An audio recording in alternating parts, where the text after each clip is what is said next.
Let's Play series. And as we did on Monday, we will be playing with the new witch character that we started to build and got through Act 1 with.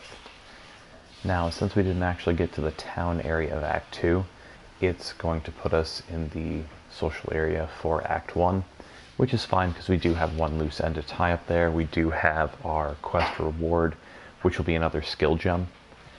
So it's almost a good thing that we're actually being put back here. Otherwise, we would have manually had to come back here. It's pretty easy to actually miss this reward. So once we load in, we will go talk to the NPC Nessa and grab our skill gem.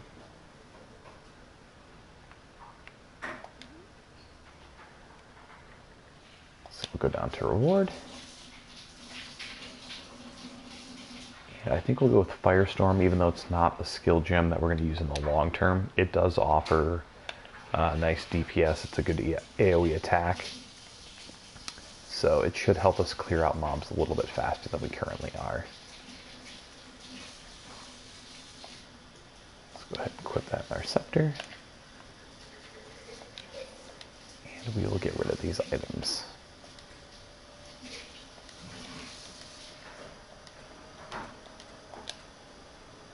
Actually, we missed a helmet. And we'll get rid of that vial as well. Normally I would save your vials for actual upgrades.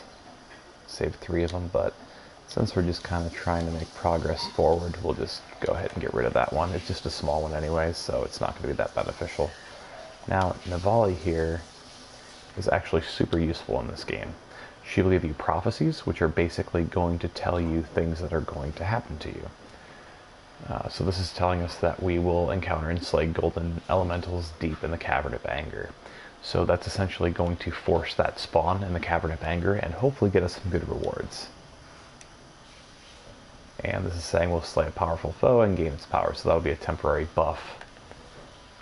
Now keep in mind that you don't turn these missions in. They're not necessarily, actual missions. The prophecies are literally exactly what they state. And they can be numerous things. Sometimes you'll be told you're going to kill a certain enemy. Other times you'll be told that you're going to get a specific affix when you craft onto something. It differs quite a bit. I would definitely recommend playing around with prophecies as much as possible and trying to keep them full whenever you can. So we are all done with Chapter 1. There's one last thing we'll do here. We'll talk to Tarkley here and just see if he has some movement boots for us.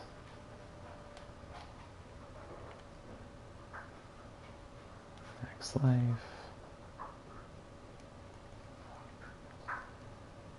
And we'll take a risk.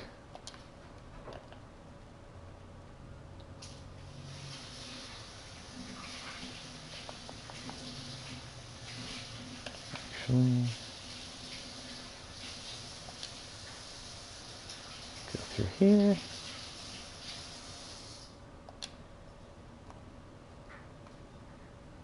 Could have probably used it on the ones we currently have equipped, but that's absolutely fine. So lightning resistance, but that's okay.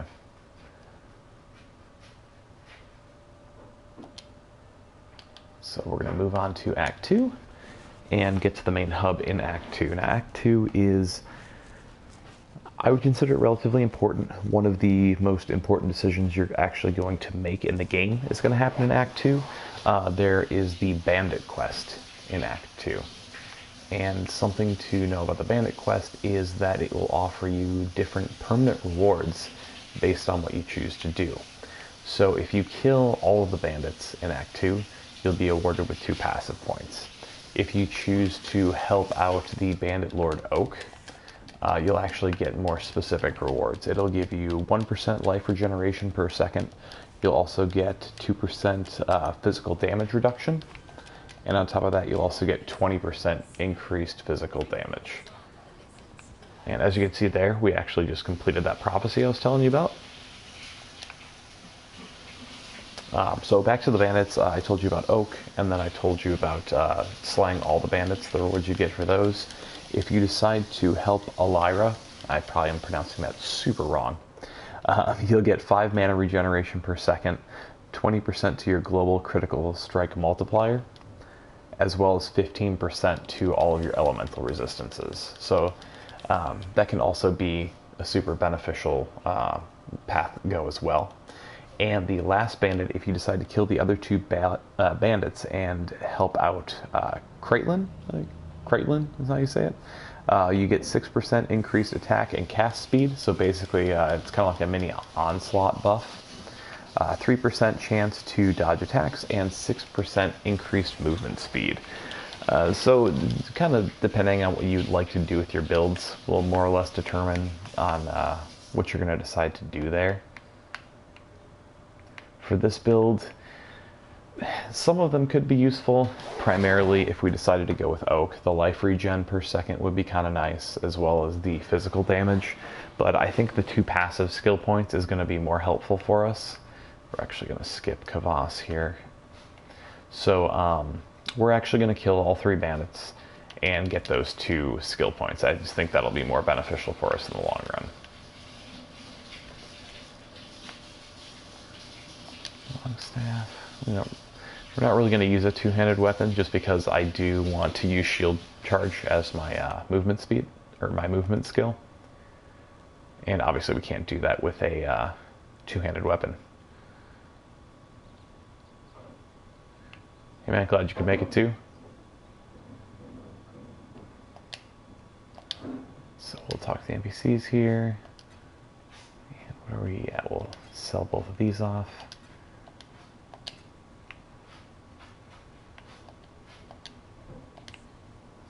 So we'll pretty much go through, talk to everyone who has a little exclamation point on their head, just because that's the best way to get actual main missions and side missions.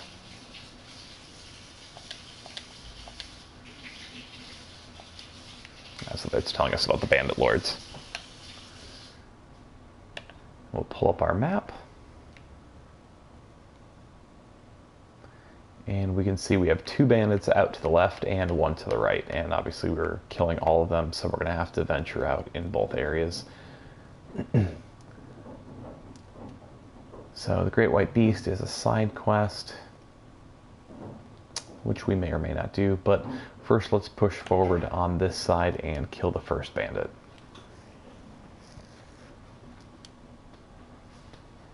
And again, killing the bandits is, your own preference. You do have to choose to either kill all 3 of them or just kill 2 of them to help out the other 1 for the aforementioned rewards. But make sure you do choose carefully because it is possible to respec your decision, but it's not easy. It's very resource intensive, so I would just suggest doing a little bit of homework and figuring out exactly which benefit you would prefer to have right out the gate. Let's summon some skeletons here.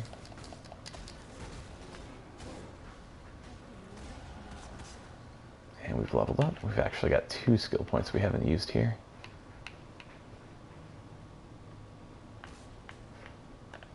Let's make sure we don't get attacked, actually. Infernal Blow. We're not really going to use melee attacks, so we'll just leave that one be. So I'm hoping the combination of Firestorm here and our minions will actually help us clear a little faster.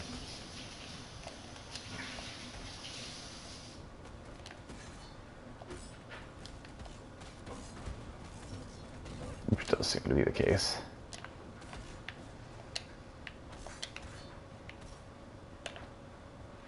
So while they're taking care of that, we'll go ahead and let's throw on a filter here.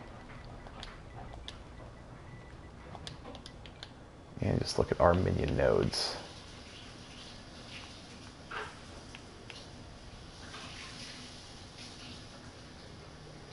Not quite sure why that one actually flashes a minion node. It's not exactly what we're looking to get there. But we will take this one for increased minion damage.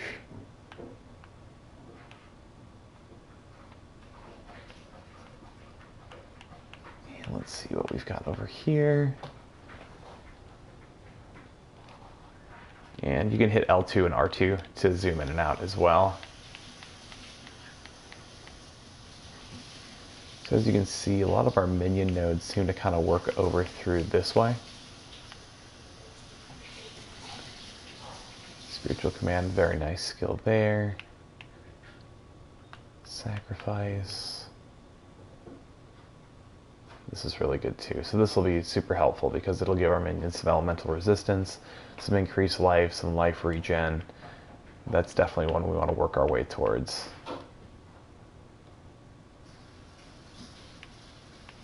So this will be our quickest way to work over through that way. And then we can grab some intelligence nodes and...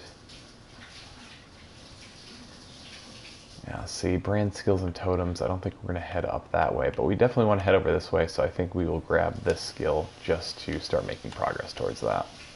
Oh, and we earned an Orb of Alchemy while we were looking through skills. That's fantastic.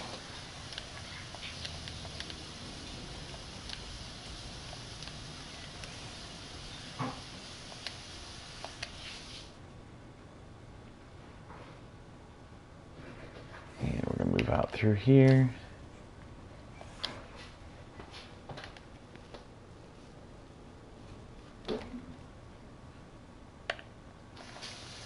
And again, you can always pull up your world map. So this is actually where that side quest is for the Great White Beast. So since we made our way in here, we may as well just go ahead and do it.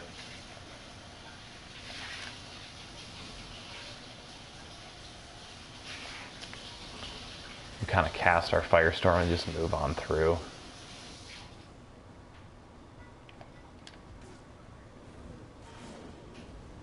At some point here, hopefully we won't be too far away from actually getting some movement boots. We just need that lucky drop. Should help us out quite a bit.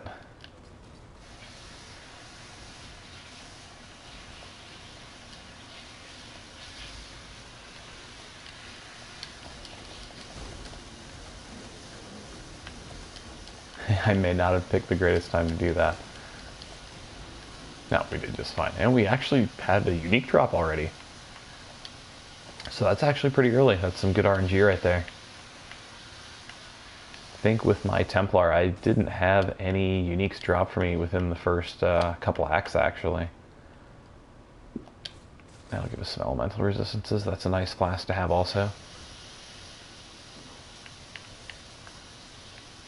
And we'll grab a couple of these gold items just to kind of vendor out. So let's go ahead and increase cast speed, gives us some life. Those reduce our mana. It does give us a chance at charges, so that's kind of useful. And the gloves we have right now, they're literally doing nothing for us, so that's definitely the better choice here. Arcane, so we just had a support gem in there, so it's not really relevant. We were just kind of leveling that one up, even though it's not actually doing anything, since a support gem by itself isn't going to do anything. But we will unsocket it just to make sure that we don't end up forgetting it in this item. And we'll just throw in our unique. We'll keep leveling it up. Increase charge recovery. And we'll equip this for one of our Quicksilver flasks. We don't really need to be running 3. Amulet, energy shield, max life, element. That's actually a pretty decent amulet for us to have early on. Yeah, I think we'll actually go with that one for now. And move forward. Yeah, the Witch is a great class. I prefer the Witch or the Templar. It's typically the two directions I like to go into. At least where my comfort zone is anyways. I've always liked Summoner builds, even, I don't play a ton of Diablo 3 anymore, but when I did, really loved the Necromancer update. Exploding corpses all over the place. Get a couple of our zombies up. Summon some skeletons. How many can we get now? 7. Yep, so 7's our max at the moment. This should be our way to the main quest. Yeah, the crossroads. I'm hoping we'll move through Act 2 a bit quicker than we moved through Act 1.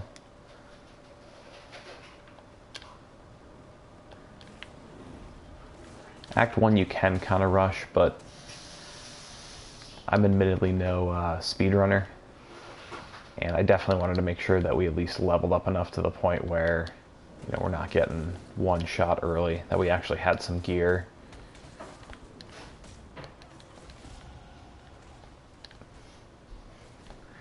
So one thing about speedrunning, you know, it does obviously get you further in the game a lot quicker, but at the same time you can sacrifice some levels to do it.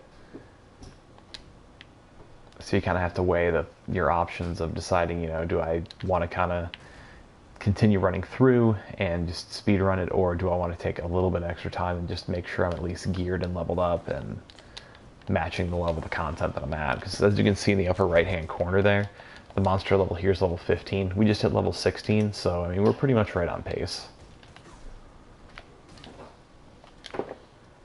My goal here isn't necessarily to speed run anyways. It's more or less to just kind of go at a decent pace. That way I can kind of explain some things, explain exactly what I'm doing in the process of actually leveling up, because obviously you're not going to have the gear that you want right away. Stats on gear aren't going to be super important at this point, just in Act 2. At this point it's more important that we have the gems that we want equipped, and that we've at least got gear in every slot. Say once we get closer to like the end of Act 3, that's when we'll start paying a bit more attention to our actual stats on our gear. I don't know if we're actually going to be able to catch this guy. Get back here.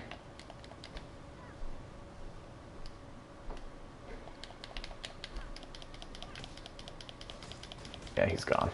That's okay. So chromatic item.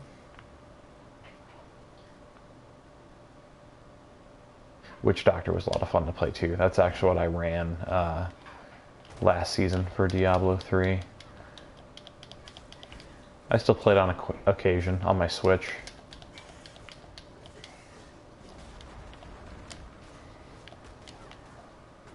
Kind of glad Path of Exile isn't on the Switch, otherwise I wouldn't have a life. The chromatic item.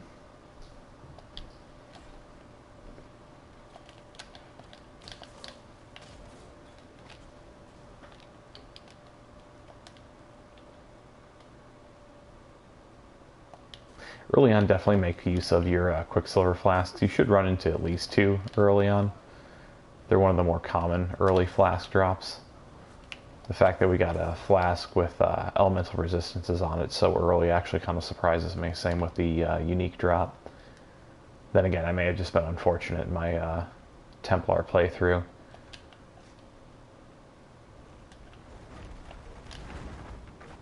We've got the Brothers of Korg here. Gold strong boxes are nice. We should be able to actually get some decent items out of here. I'm actually not sure if that beast dropped that unique or if we actually got it from the strong box when we opened that earlier. Ooh, that hurt.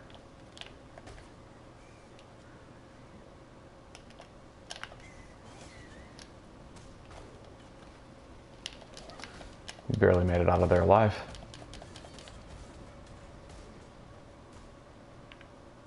Yeah, so not quite as much luck here. I'll keep moving on. Actually, how many zombies? We can get one more. And let's summon some skeletons. Now we'll move on.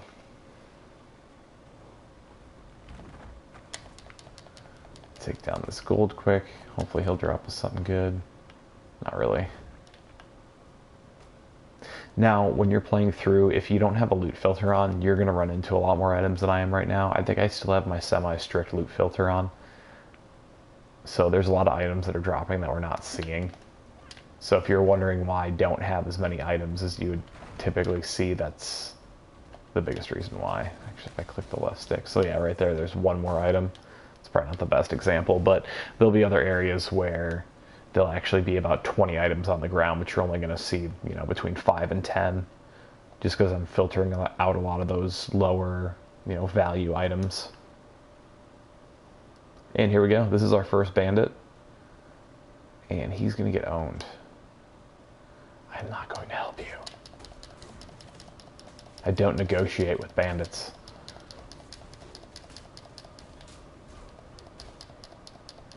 So the blue orbs that you actually see around my witch right now, those are power charges. And what a power charge does is it actually adds to your critical strike chance. It's actually one of the main parts of my Templar build. Because on my Templar build, each power charge actually it gives me a 40% chance of critting.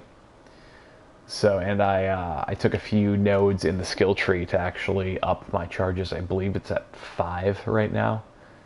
So that'll actually add, you know, another 200% crit chance. Now, keep in mind, it's not like a flat 200, so it's not like, you know, I'm absolutely going to crit every time I have 200% crit. That's not how it works. It'll actually, I'll show you in the items here. So this scepter, it has a 6% critical strike chance. So if I had 200% critical strike chance added onto that, it would make it 18% as opposed to 6%. So it's 200% of that critical strike chance, you know, for attacks. And it'll work differently on skill gems. So basically everything has like a base crit chance, and then it's a percentage of that. So it's not additive. So it's just something to keep in mind.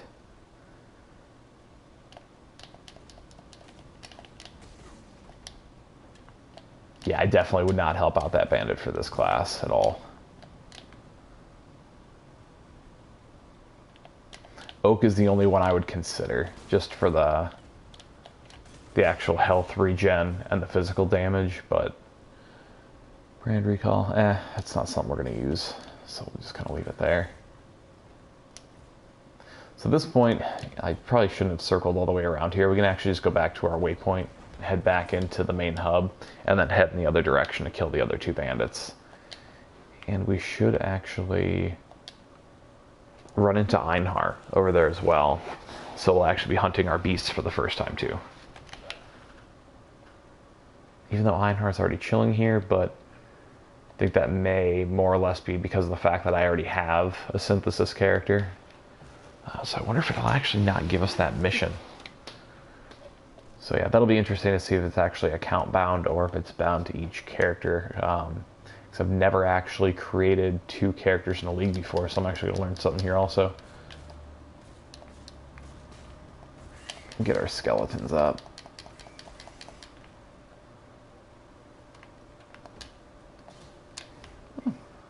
That wasn't too bad.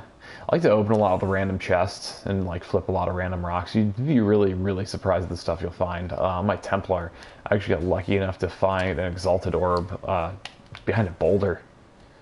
It's about the dumbest luck RNG I've ever had. Lesser poison support, I think we already actually have one of those. We were using that earlier in the game. We might still have it equipped actually.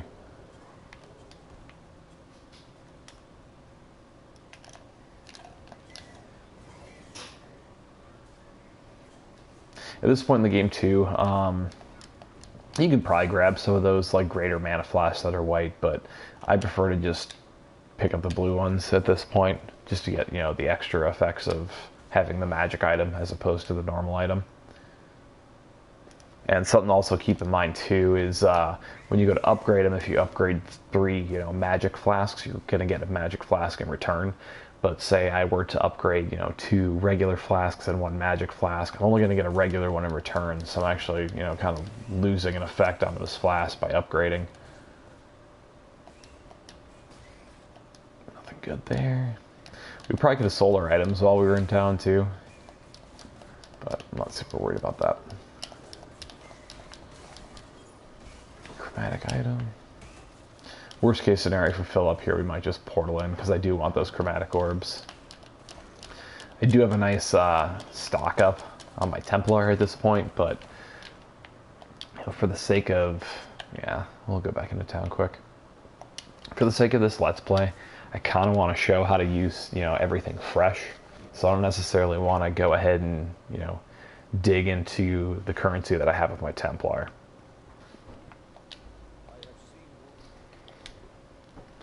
Go ahead and sell off these items. I'm not going to actually use any of these. This could be good, but the unique we picked up are super nice, so I think we'll just stick with those for a while. And we'll identify this amulet. Yeah, I'd rather have strength at this point as opposed to dexterity. That was the ring that we picked up earlier. We'll probably just get rid of this Quicksilver flask. 2 should be plenty. We can go see what these guys all have for sale currently. Oh, so we can't even equip those.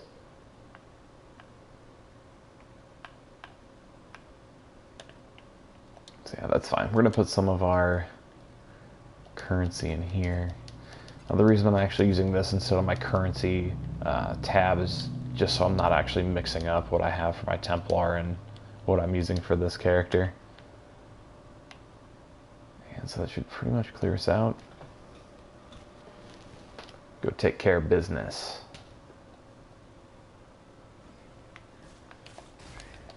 They're waiting for us.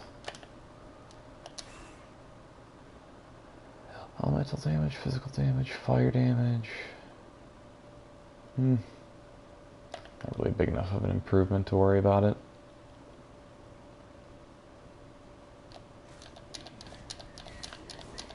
Early on, I don't pay a ton of attention to, you know, making those small upgrades. It'll be much more important later on in the game, because you'll notice, you know, once you're getting into Act 9 or Act 10, you'll upgrade an item that's just a few levels higher, and if it has the right affixes on it, you could be looking at an extra, like, you know, 400 DPS on one of your spells, which is a huge difference. As opposed to right now, where it's pretty minimal. I mean, it could potentially help us clear faster, but it's not really a huge deal. Now we actually have 2 skill points.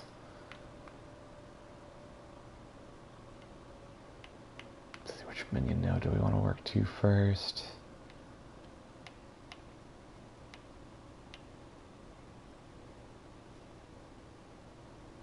I guess we'll pick up some intelligence here. Strength is going to be super useful for this build later on too. There's actually a unique item that we're going to try and get at some point that will actually give us a lot more attack damage for our minions for how much strength they have.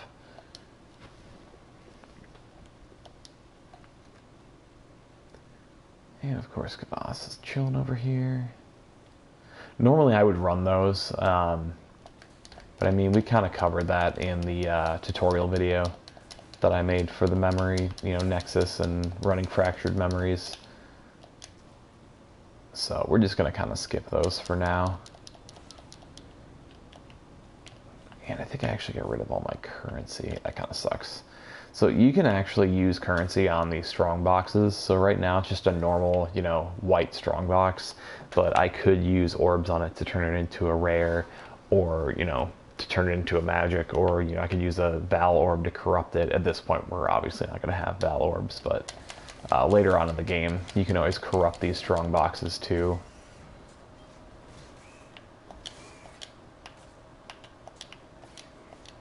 And the thing about corrupting is that the changes are irreversible. Like you've probably noticed, if you try and craft on top of a corrupted item, it doesn't actually let you do anything. And that's just the nature of corrupted items. The other side of corrupted items, though, is it can, you know, make your item that much stronger. So it's kind of a risk versus reward type of thing.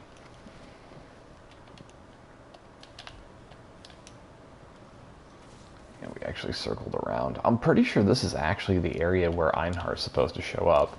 So I'm thinking that mission might actually be account bound to just where you unlock him on your account.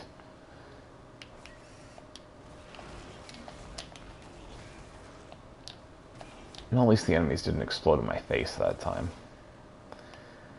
So superior items, we've talked about those before too. Obviously the quality increase, but as we talked about in the first video, yeah, I'm not going to pick those up just because we're going to find plenty of that currency throughout the game. I think we're actually approaching our next bandit. Don't think we're that far off. Yep, one's actually in here.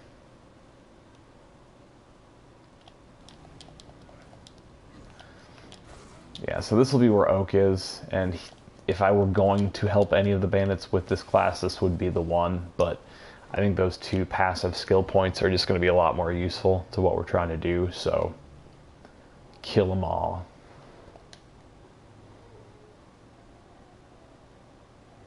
And he's going to try and be a nice guy and ask for help, and we're not going to give it.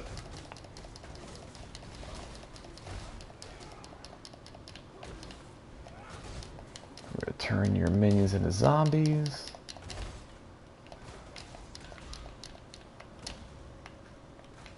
He's not going down without a fight, I'll give him that. Because he resists elemental damage.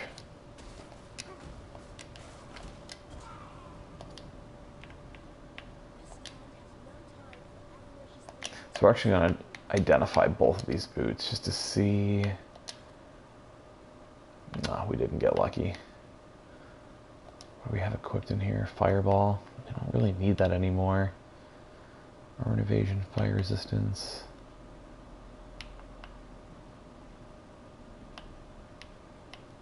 Yes, I think we'll actually... Do we have an empty? No, and we don't really need to keep leveling this up, so at this point I'm actually just going to get rid of it.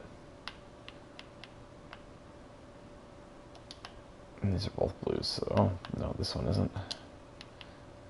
We'll just get rid of both of those just to make some room. 3 greens, yeah, that's not really going to work out for us. So we'll move on.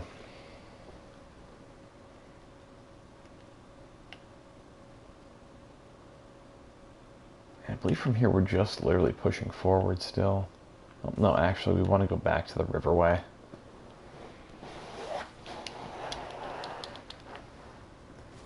And I would suggest to actually do all the side quests, just because some of them do offer good rewards, like passive skill points. If I do go back and do those, it'll probably be off stream, just to kind of get them done and have those extra skill points.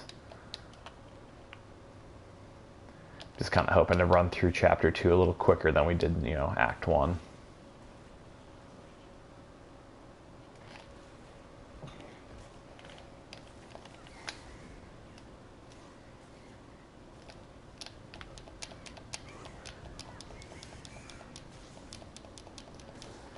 And I really like AoE attacks in this game too. It's so much easier to clear mobs with the good AoE attacks. Like before we're using that fireball, it just felt like it was taking forever to kill things. You know, now we've got like at least a decent combination of damage between our actual character and our minions. We've actually got the max. Grab the Brutal Shrine.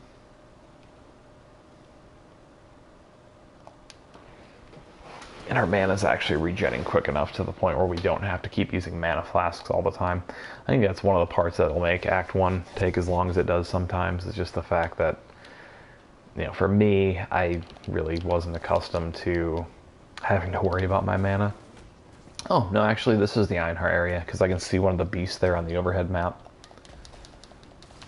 So we're going to knock this guy's health down, and then Einhar is going to come finish him off. I am ready, Einhar. Arc's also a decent skill to use. Oh, crap. Gotta pay attention.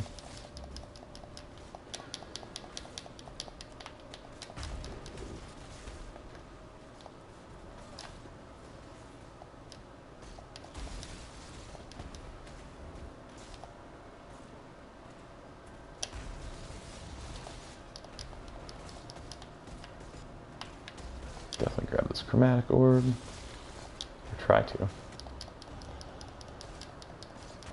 Oh, he's got life regen. What a pain.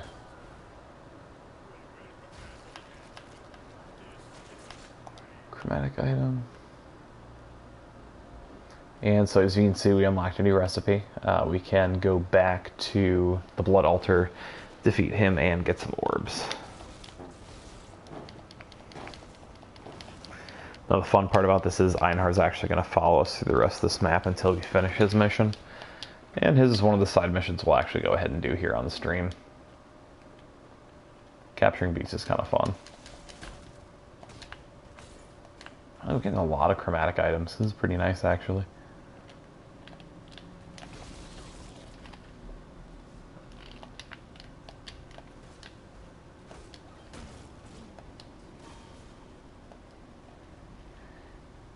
And I probably shouldn't have just let all my minions die in that beast fight, but what are you going to do?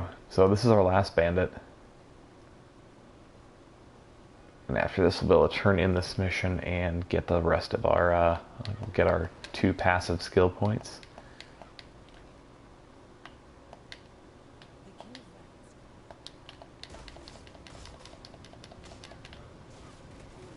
Make it rain fire. I think all 3 of them actually have elemental resists.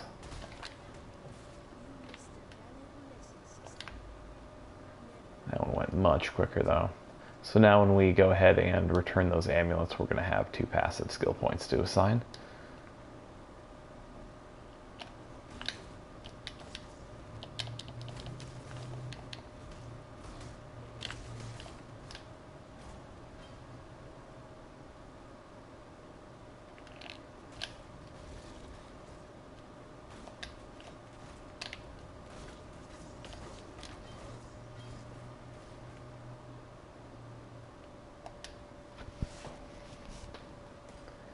Let's see if we can actually get this guy this time.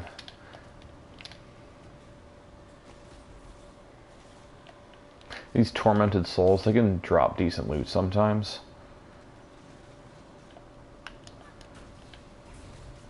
Obviously you need the DPS to take them out early.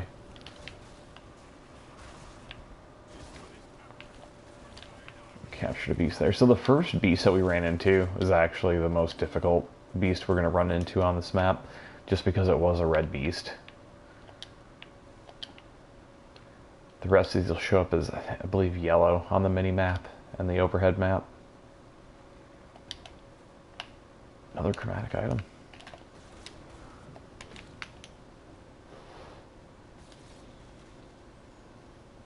So the reason I pick up all the chromatic items I can is obviously to get those chromatic orbs, and I mean, the biggest reason why I want to have a ton of those is because later on in the game, you're going to be focusing a lot more on the actual affixes that an item has, and then you're going to be using jeweler's orbs to add the correct amount of sockets that you need in that item, and then using a ton of chromatic orbs at different points to actually change the colors of the sockets to ones that you need, and then using orbs of fusing in order to get the amount of connections that you need for your support gems that are in there with your actual skill gems. One thing you'll want to keep in mind too is when it comes to using the chromatic orbs, there actually is specific colors that have higher odds of actually rolling. So we captured all the beasts from Einhar, so we can probably just head back into town now. Go ahead and activate the waypoint over here. But I'll show you exactly what I'm talking about with the chromatic orbs here once we go back into the encampment. It'll be based off of the actual main stats of the item. So obviously you have strength, dexterity, intelligence, and each one of those is always represented by a different color in the game. Dexterity is green, intelligence is blue, and strength is red. So say for this chest piece,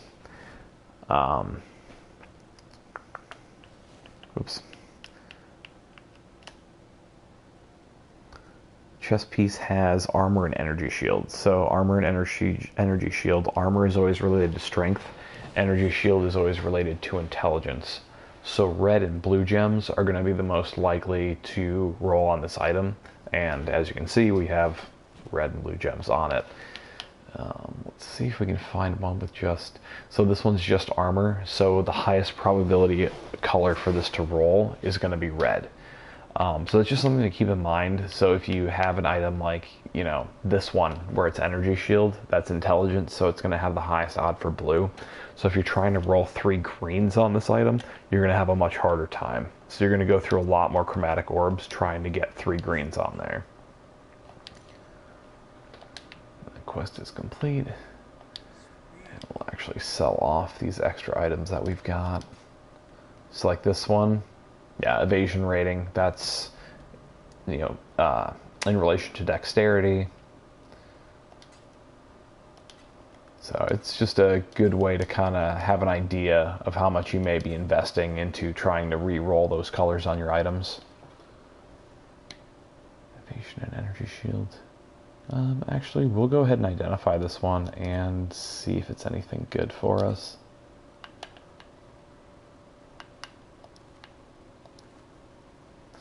Intelligence, max life. Not that this one's really doing anything for us anyways.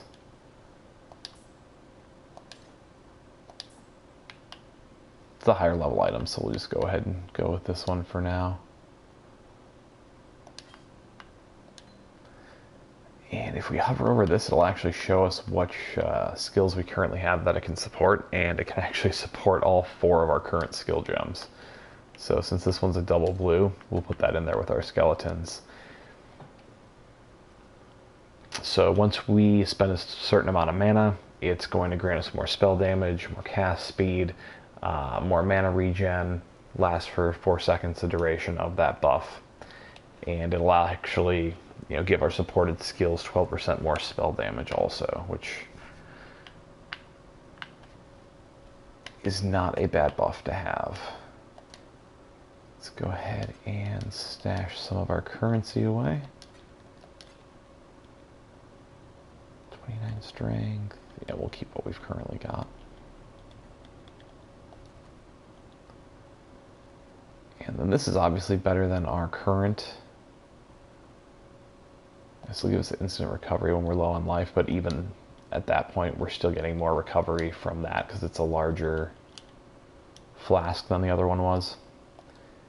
And we'll reach out and grab that also. And again, I'm just going to get rid of those for the sake of time.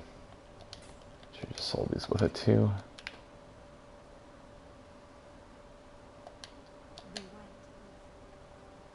And so here we'll get to pick a reward. We already have 2 Quicksilver flasks. We even got rid of one. Energy shield, life, increased global physical damage and strength. At this point, just because it's so low level, we'll actually grab this physical damage.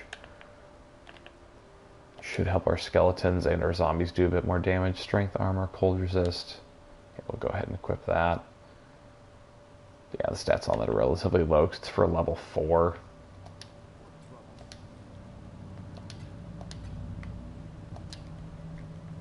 Go ahead, stash currency, and move on from there. So let's go ahead and travel to Chamber of Sins and travel to the Western Forest, are the 2 quests that we have.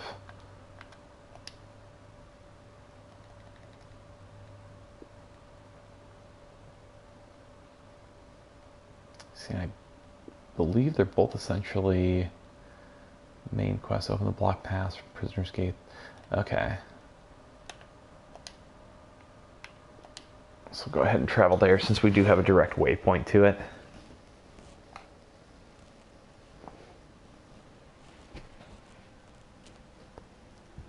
And for not having any actual movement boots, this isn't too bad of a pace that we're running.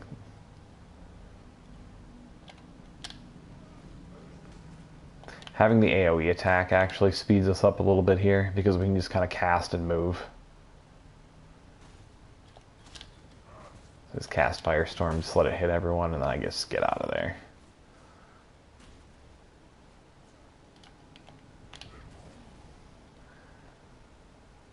So open the blocked pass.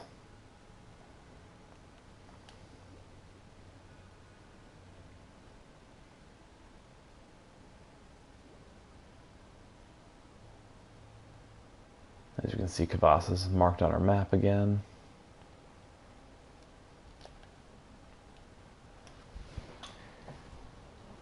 And we're stuck moving kind of slow here actually because we're out of Quicksilver Flask charges at the moment.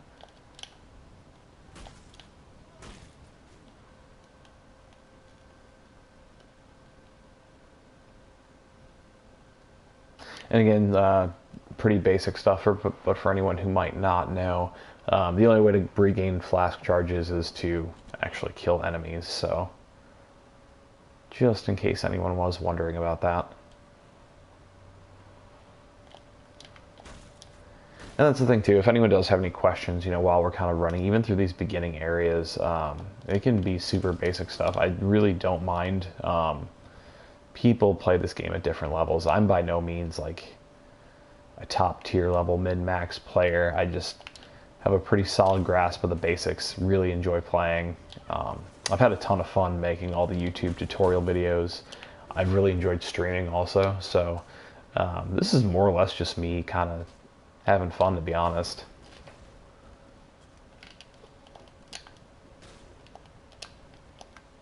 Probably get some more minions going here. Refresh our zombies. A few of those guys are pretty low on health.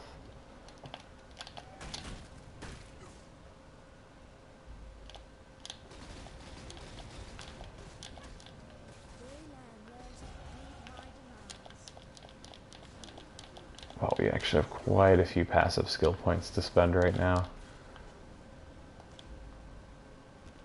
So now we can activate the seal and open that area. We'll just go ahead and do that.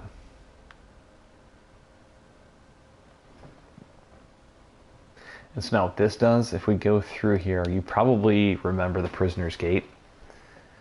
This is actually connecting Act 1 to Act 2.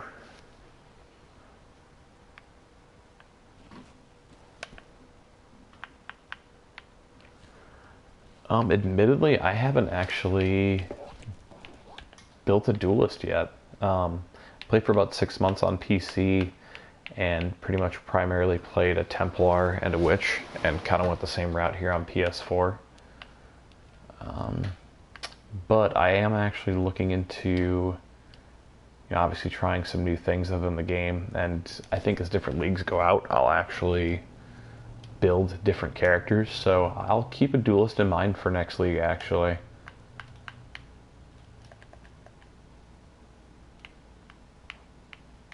One thing I do recommend to people, there are a lot of, not too bad at all. There are a lot of people online who do have a really solid grasp of builds. What I did when I first started playing was I would kind of simply go through and kind of follow a build for maybe about the first 20 to 30 levels or so, and then from there kind of branch off and just build off of that. For this build I'm doing for the stream, this is more or less me just kind of winging it, to be honest, at least with the passive tree. Just kind of grabbing some nodes throughout here that I think will be good. When it comes to strength, dexterity, and intelligence, for any build that you have, you're going to need a specific amount just to equip the actual items you want and to equip the actual skill gems that you want to use. And as those skill gems level up, you're going to need more intelligence and dexterity and strength to equip those. Like I mentioned earlier, strength is also going to be really important to this build for helping our zombies do damage, and it also gives you a bonus to your maximum health. So it's going to help with our tankiness too, since our biggest concern later on in the game, once our minions start to level up, is going to be letting them focus on the damage, and we just need to survive. So stacking health is going to be super important for this build. And that's probably the other nodes I'll start looking for here in a little bit after we powered up our minions quite a bit, is just looking for some basic health nodes that are going to help us out. But some of the other ones I'm picking up are just kind of self-explanatory for the build. Minion damage, minion attack speed. The cast speed's not necessarily going to help us out a whole ton, but we're kind of taking this node in order to get up here to spiritual command. Grab that increased damage, increased attack speed, and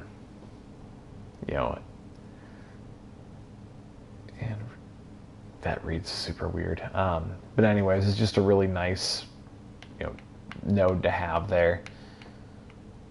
And that's kind of why I like this filter that's on here. It's just super easy to kind of see the exact type of skills that you're trying to pick up. Retribution's probably one that we'll pick up too, just because it's going to give our minions more damage, it's going to give us more strength, more intelligence. Intelligence also builds your energy shield, so that's super nice to have also. Actually just came through there.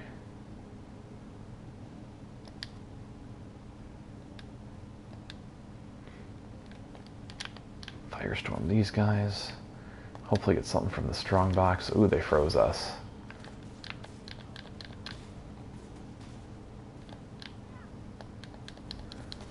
So our zombies are going to be a little stronger now just from the gem actually leveling up.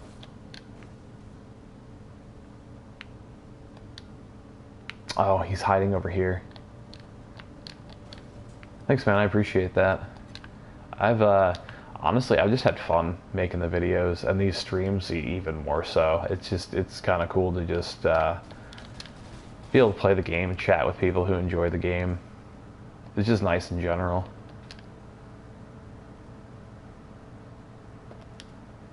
It's been like really cool to see how it's all grown too. I mean, before Path of Exile came out, I basically just kind of used my YouTube channel to just save some random videos of games I played that they weren't really intended to do anything. It was more or less like a little highlight reel that I could watch of different games.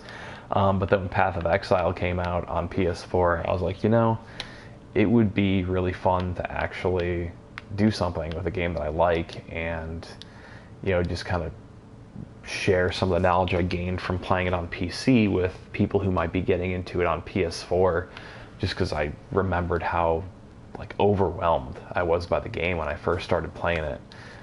And I thought, you know, it'd be really fun and really cool to just, you know, make some really like entry level stuff and, you know, kind of grow the channel and just make some more intricate videos, you know, as I went forward, and just explaining more and more elements of the game. And I never really expected to grow as much as it even has so far, which has just been super cool. And I've been, you know, really happy to see people enjoy the videos and, you know, actually learn. And, you know, it's just awesome because it's, you know, turned into what I wanted it to.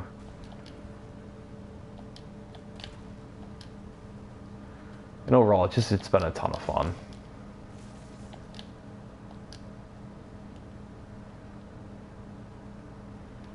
Since I'm pretty sure, yeah, that's exactly where. Well, actually, we will go back into town real quick and turn in this mission, and then we'll go ahead and go into the Chamber of Sins. But yeah, like the overwhelming positivity that's been on the channel too has been pretty awesome. Like, there's been a couple trolls, but like, you know, considering the fact that we're on the internet, it's pretty awesome. Like the overwhelming positive versus the very tiny bit of negative there's been. Oh, I think that's actually Act 1. I always forget about this part. It's actually good to go back to Act 1 anyways, because Ness is actually going to have a few different skill gems that we can buy. Oh no, so this was totally worth coming back for.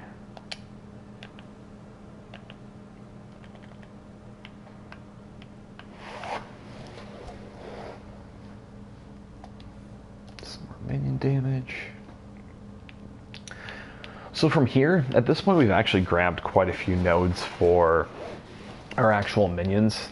So I'll probably go through and try and find some for our own health and defenses. But if we go through here, yeah, we can actually see that she has quite a few skill gems that we can end up picking up.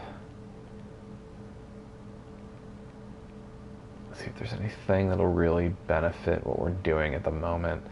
I don't 100% remember a lot of this. This will be useful. Obviously, for a Scroll of Wisdom, we'll definitely buy that.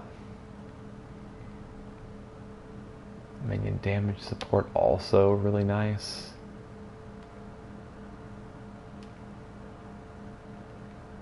Oh, some movement skills. Does she have... It would be a red gem, I'm pretty sure. No, it doesn't look like she has shield charge.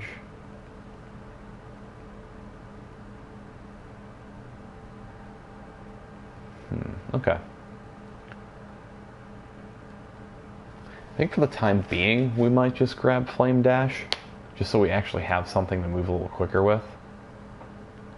I think that kind of sucks is the fact that we've got so many blues then. Firestorm we're going to keep. We'll keep the Curse.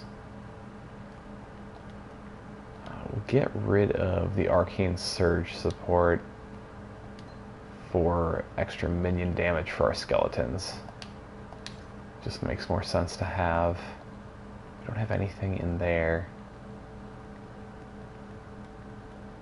I don't really want to use a Chromatic Orb at this point, but it might be kind of useful too. It's because I would like to have that Holy Relic summoned as well as having a movement skill.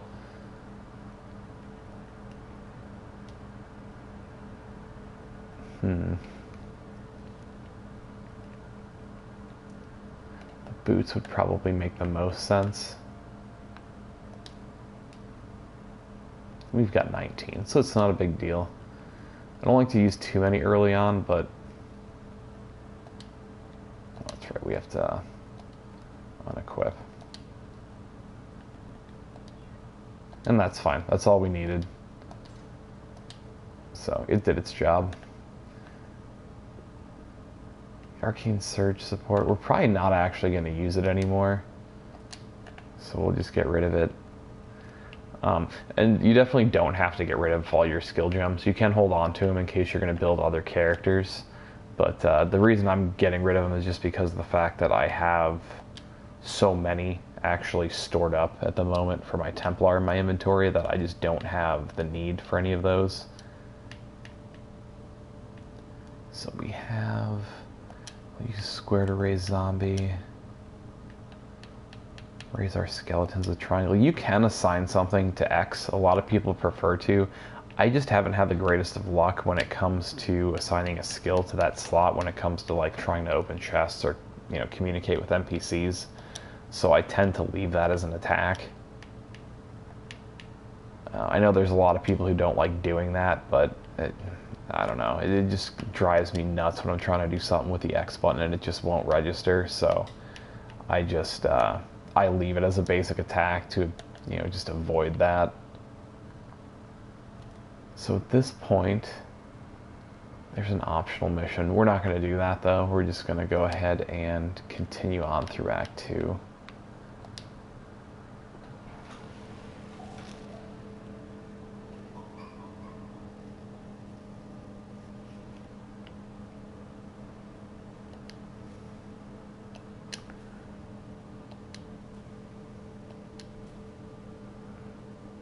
I'm not entirely positive, to be honest with you. One thing you can do... Actually, go into town real quick. You should be able to do it from there.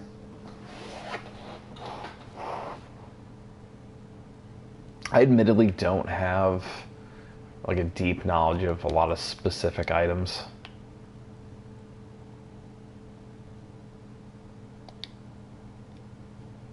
You can use shield charge, you just actually need a shield equipped. A lot of people probably use wands with their witches, and you can't use shield charge with a wand. Or it might not actually have, because different classes will actually have different gems you can purchase early on, so it's probably not a purchasable option. That's probably true. Did not even think of that.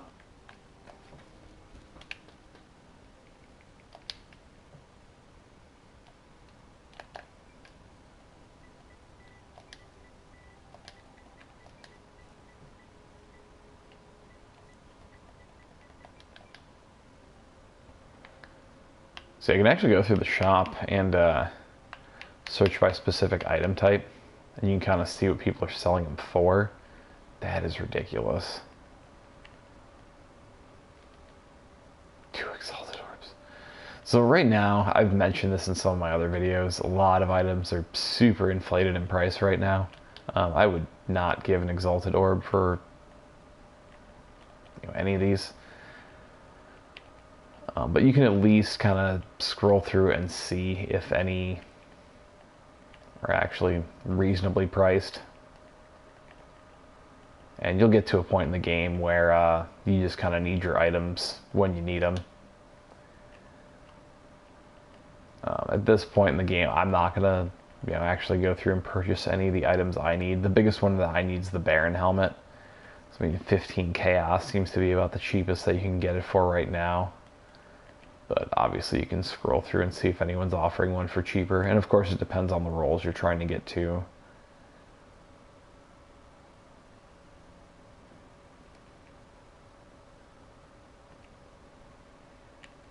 I'm truthfully not a huge fan of that ring.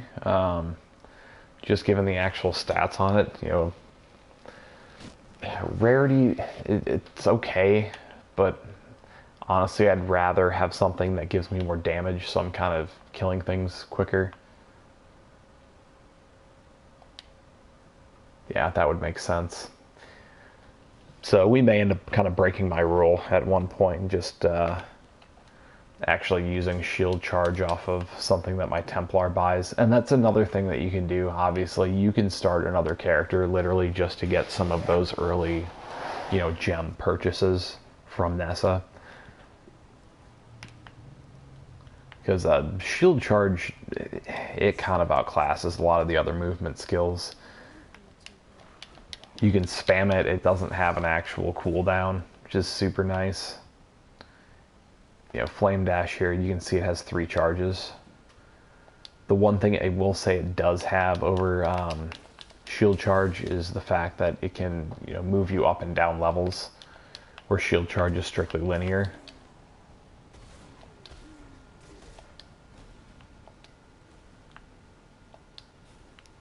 Oh, we got more beasts. So we can see our boy Einhar here.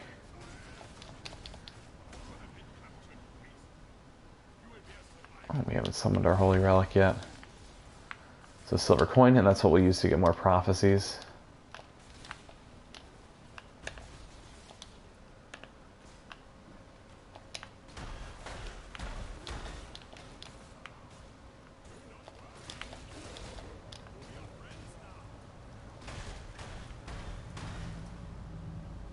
I don't mind. I should have plenty of spots left on my friends list. I will warn you though that unfortunately I do have a full-time job. I have a wife and kids, so my playtime is pretty limited. At some point though, I do think it'd be fun, especially after I've kind of completed this Let's Play series, to kind of actually just play with some community members. Do some streams that way. I think that'd be a lot of fun.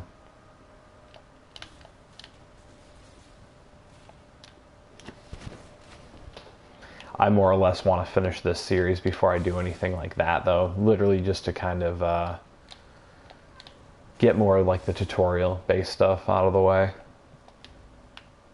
and then move on to the strictly streaming and just grouping up and just kind of having fun.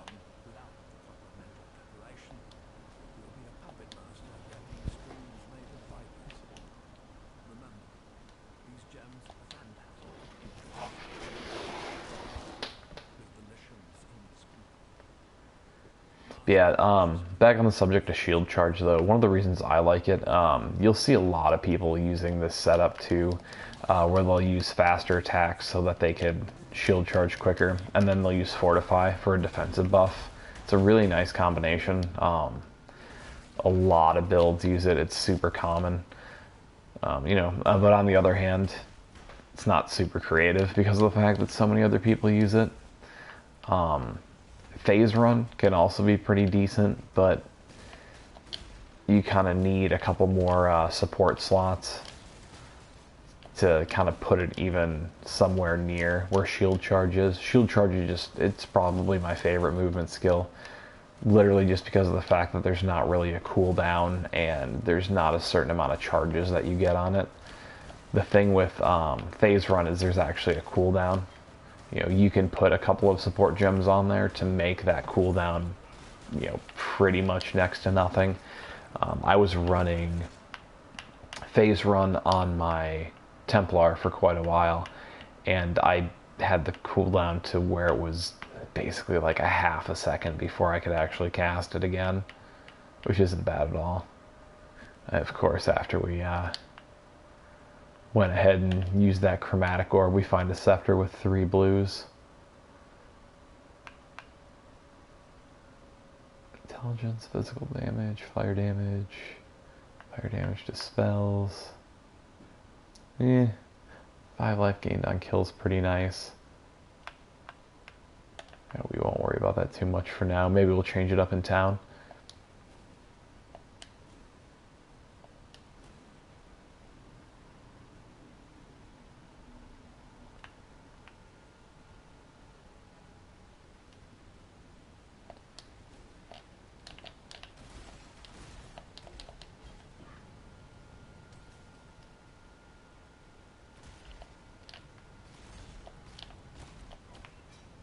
I'm pretty sure it has a 4-second cooldown. It did for my Templar at least. Unless I'm mixing it up with another skill, but I'm pretty sure it was phase run.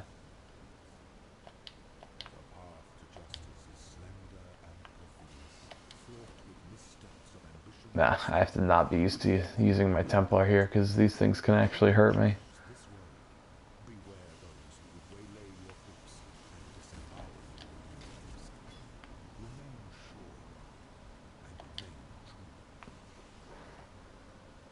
We actually closed the door on ourselves.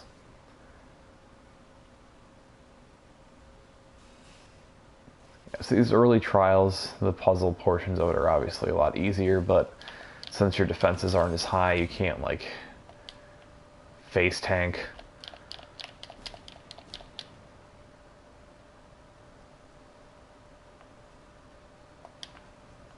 Locked ourselves in again. See if that chain belt is any decent. One thing I always found was odd in this game is that they consider belts jewelry.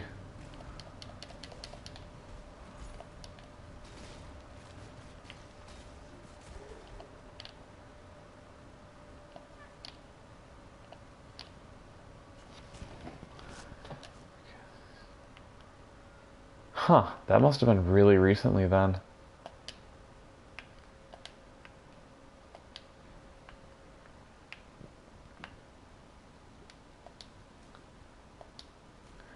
So yeah, if they remove the cooldown, then that definitely puts phase run, you know, right where shield charge is.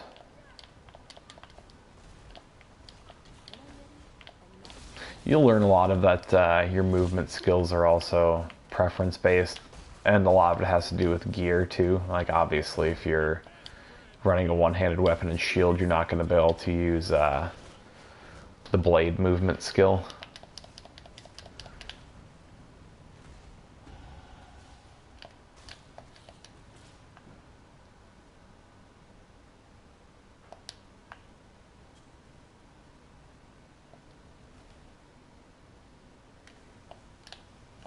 And that also brings up a good point too. Obviously, with this being an online game and having, you know, developers that are super involved with the game, you know, things are always going to change.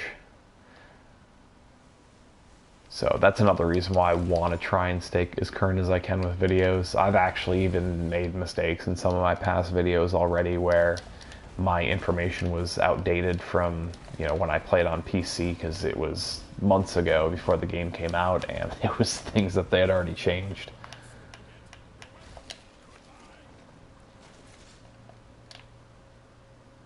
So always be prepared for changes. It's inevitably going to happen.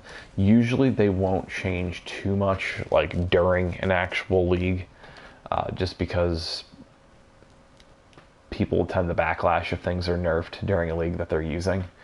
You have a lot of people who take speedrunning super seriously and who actually, you know, work really hard to get through a lot of those challenges that are given at the beginning of every league. So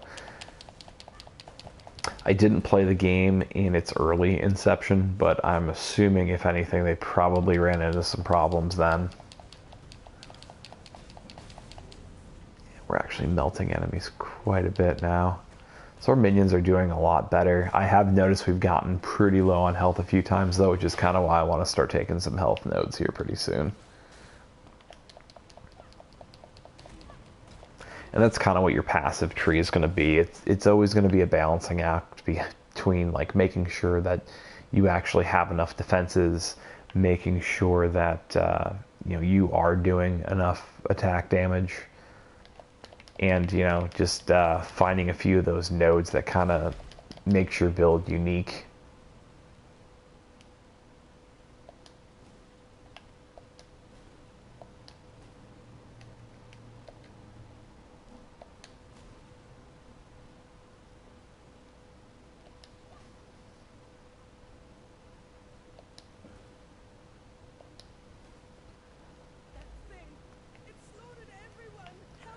Yeah, so we're near the boss for the area here.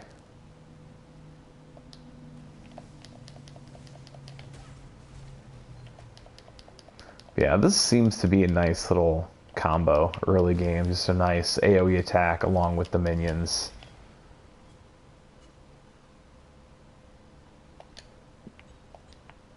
Take that gem. Read a little bit of lore. And if you ever want to skip that lore, you can just hit the start button like it shows on there. You can see it drop the gem for us, but we've literally already discarded Fireball, so we don't need to pick up a different one.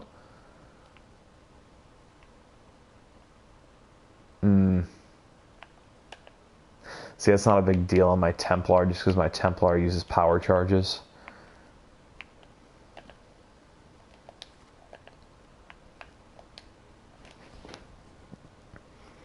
But the reason for that is because I went Inquisitor with my Templar, so it's obviously benefits the most from actual crit damage. Let's see here, Herald of Ash.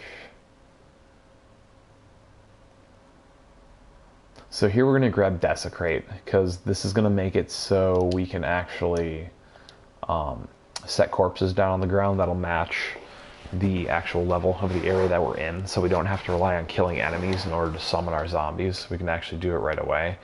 And we're actually going to use it as defensive layering later on, because what we can do is we can use a low level cast when damage taken gem, attach that to Desecrate, and essentially summon corpses off of it. Or what we'll probably be doing is using Spirit Offering, which will actually eat up those corpses as health, so that'll actually add to our life leech. And that'll all make a lot more sense later on. We'll actually walk through the different supports and everything that we're using, as we kind of build to actually using specific ones that we're going to keep for endgame. We're probably not going to use a scepter. Pretty decent resist for early game, but we probably won't use that either. Let's see, in comparison to what we've got. I like the life per kill, but the maximum life is super nice too. So I think we'll actually get rid of that blue. Yeah, so for now, we'll probably just sell off these items here. I'm trying to remember if this is the point where Helena gives us the mission to find a hideout.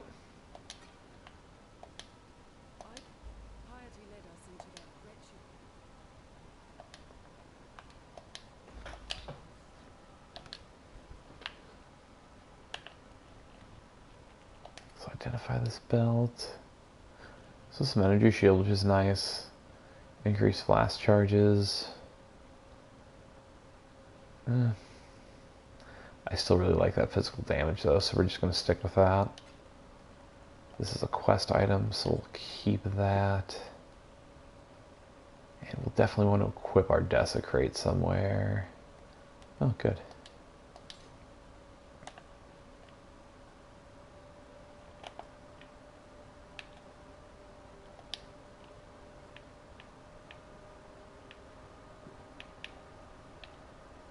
Not quite sure. Oh, that's what's sitting there.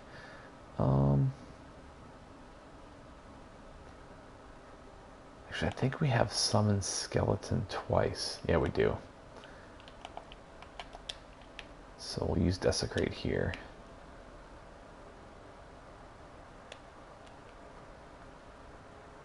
So we want to go to the Weaver's Chambers.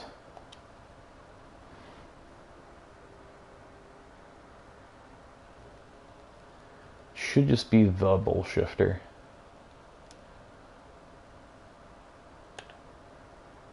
Sharp and Cruel, that's the mission we want to do. I knew what you meant. I do that all the time. Currently no waypoints, that's fine. We'll travel to the Western Forest and go through there.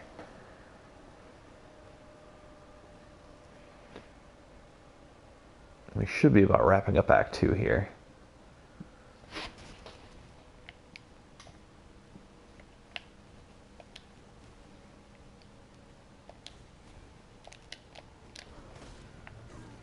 Oh, so we'll use Desecrate here. And then we can actually go ahead and raise some new zombies.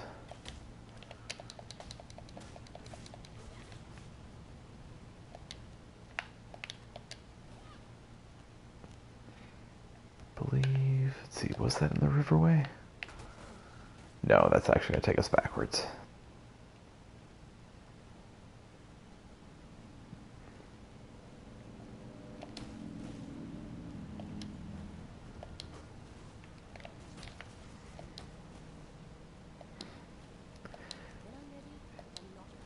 And the nice thing too, because we're going to use a skill later on called Elemental Equilibrium, to where basically with our main character, we're going to try and deal strictly either fire or electricity damage, and then have our minions just running cold damage, because what Elemental Equilibrium will end up doing is when you use a certain element, it'll actually take that element and give enemies, I think it's an extra 25% resistance against it, but it'll make it 50% weaker against other elements. And our minions' damage actually doesn't count towards Elemental Equilibrium, at least not for getting the penalty, but it'll still actually have the buff. So we're going to put cold damage on our minions and just kind of let them go to town on everything, which will actually give our minions a huge damage buff also.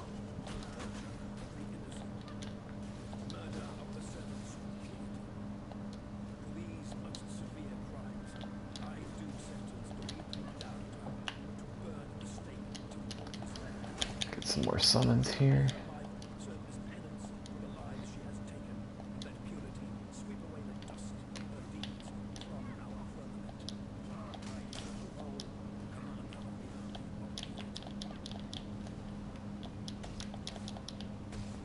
Rain fire on these guys.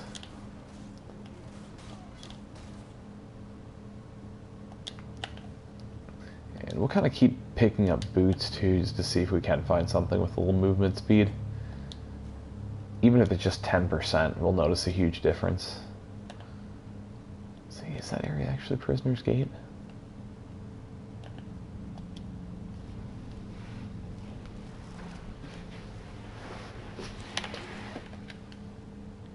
No, it isn't. I didn't think it was. So I knew Prisoner's Gate was Act 1. As you can tell, I kind of fly through some of these missions sometimes and don't pay a ton of attention.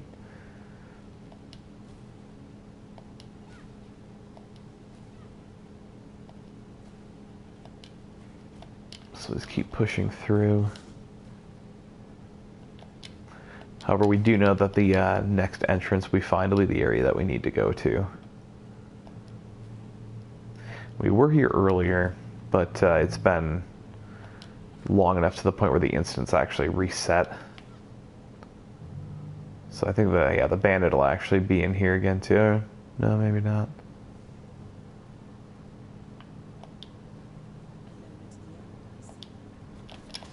Oh no, they are. And then we can attack them again, although it doesn't really make a whole lot of sense for us to do that. Oh, now we absolutely have to because it locks us in. Well, that's fine. That's your mistake. You could have lived. Just saying. Could have lived.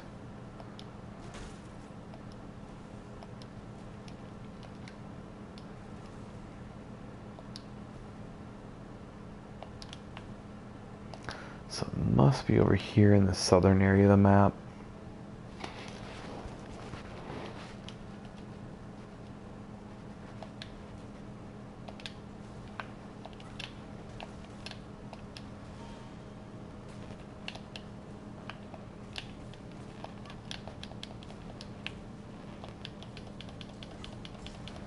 Raise some fresh zombies here.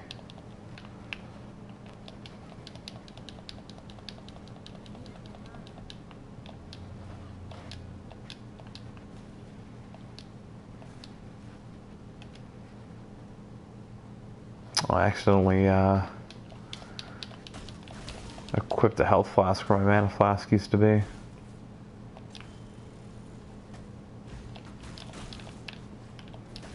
We need our minions to do some work here. Oh, that actually went pretty well. Do we have... No, we don't. That's fine. So I made a little mistake there.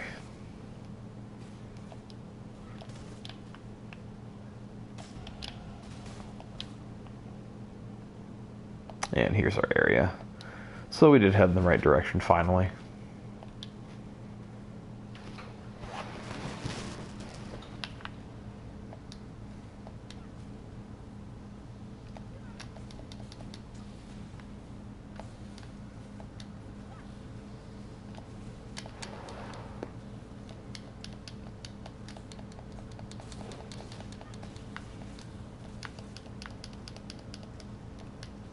Got our full zombie army here.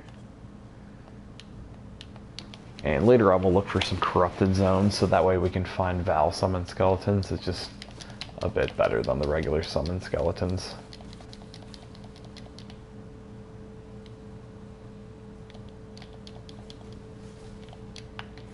But I am happy to see that our zombies are much more useful already than they were at the beginning of the game.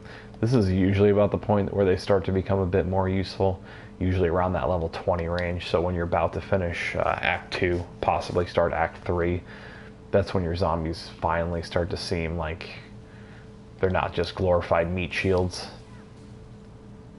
Oh, and speak of the devil, we have ourselves a corrupted area.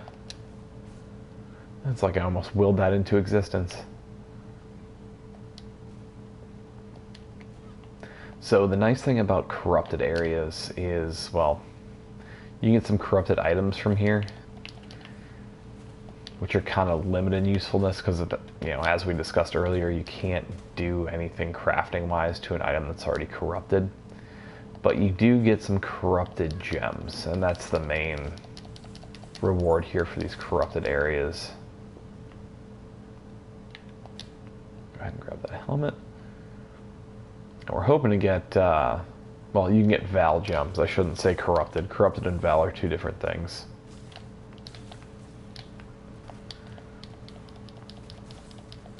But hopefully we can get Val summoned skeletons.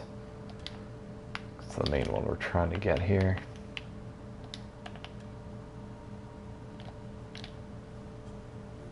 Because we'll come into kind of like a cache up here. There'll be a little corrupted area boss. We'll defeat them and then be able to open that.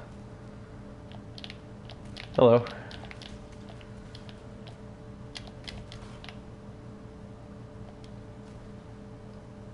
So there should be a unique boss up here. Unique enemy.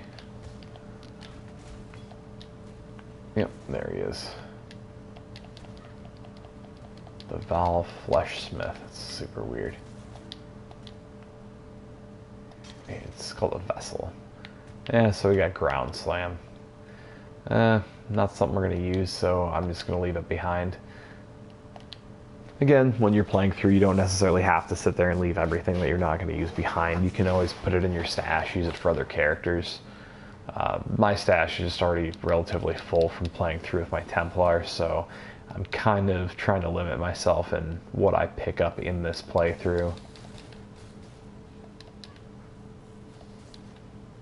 You may not run into that as much if you're kind of just running, you know, one character for each league, just because your league items aren't going to transfer over into the next league. What will happen when the league ends is your character and all your items will be transferred over to standard. So you can still play them all the time. You're just going to be playing them in standard league. But then when the next special league starts up, like obviously this league, the first one on PlayStation is Synthesis. But when the next league starts up, you'll be starting a character from scratch if you decide to play that league, which also includes all your items. But literally everything will be moved over to standard. All your currency, all your equipment, you know, all of that stuff. So you're not going to lose anything. You just won't be able to continue on the next league with it.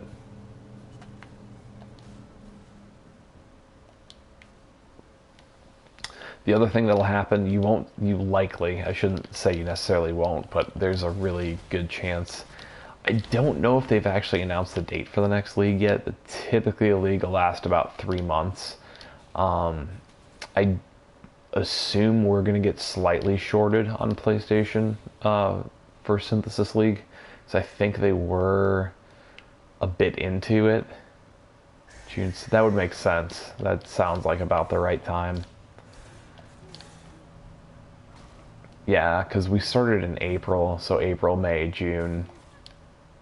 And I know we get shorted a couple of weeks at least because of the fact that the league had already started on Xbox One and PC before the game came to PS4. And I think they've talked about wanting to have all three aligned for the dates.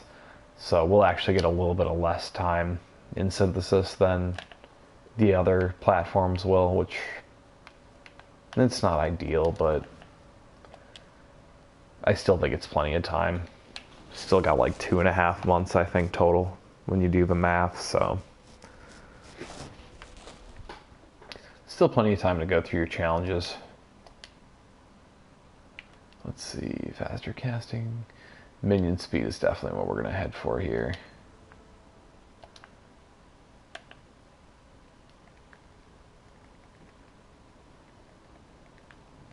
That's right, we sold that scepter off. I was going to potentially hold on to that, but actually snag another prophecy.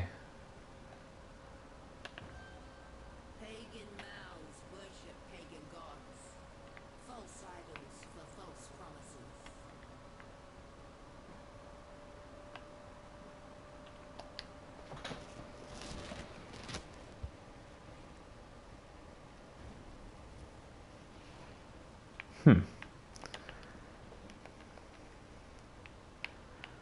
Yeah, I may have to check out the forum sometime soon.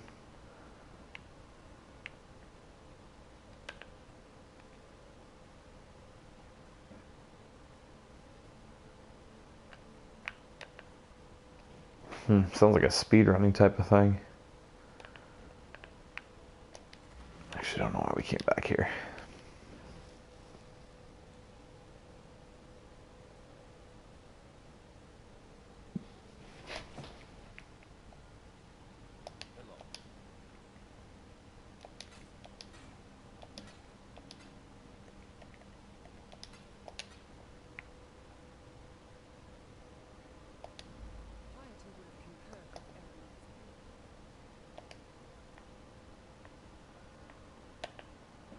That'll be cool.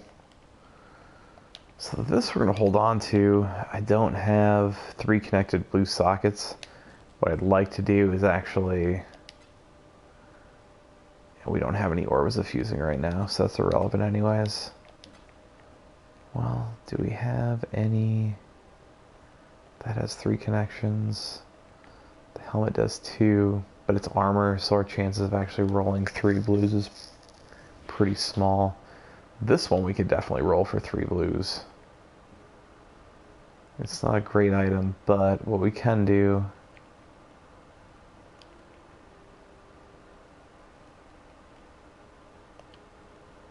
You can kind of upgrade this for now. Max life, that's not bad actually.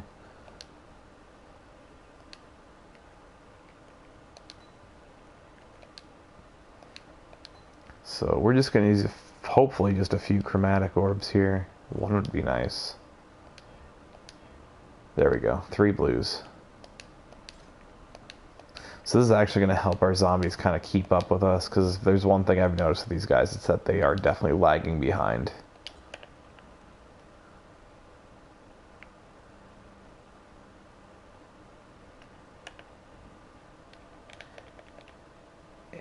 perfect example there. Earlier we were talking about positive people as opposed to the trolls.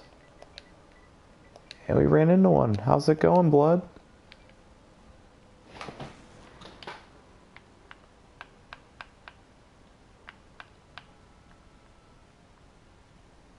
Not health, life.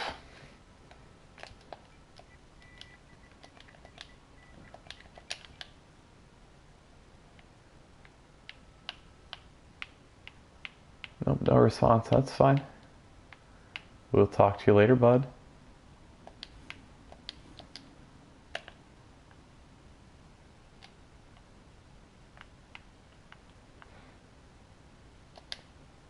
So we want to travel off to the wetlands. Root of the problem. Oh, we actually went there and didn't activate the waypoint.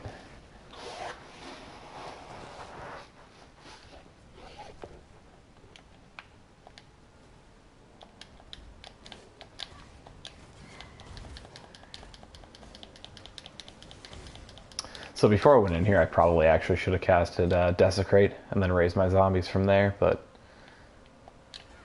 we still got through that just fine. If that was a little bit later of an area, though, we probably could have gotten ourselves in a little bit of trouble.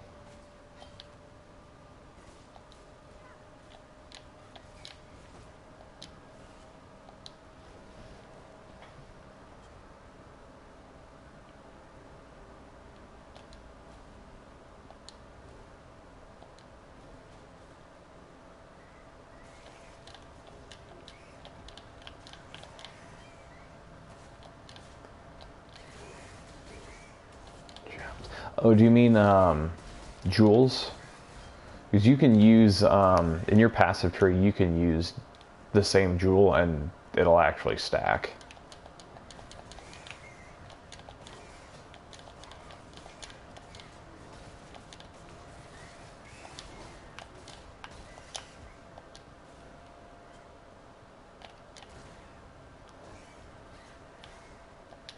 Let's get some skeletons in the mix here.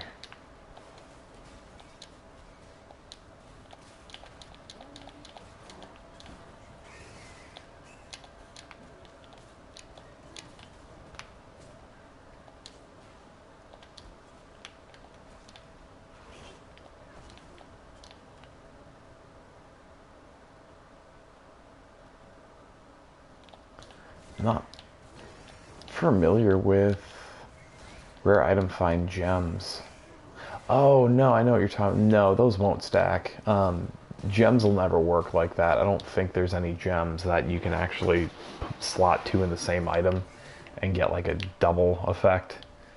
They always have to be different.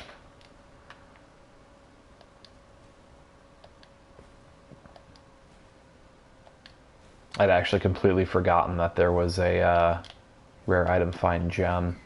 I thought you were referring to jewels for some reason. But jewels, like I said, they don't work that way. You can actually equip multiple of the same jewel within your actual passive tree and gain the effects from all of them. Most builds actually do that. Yeah, when it comes to gems, unfortunately, you can't stack those.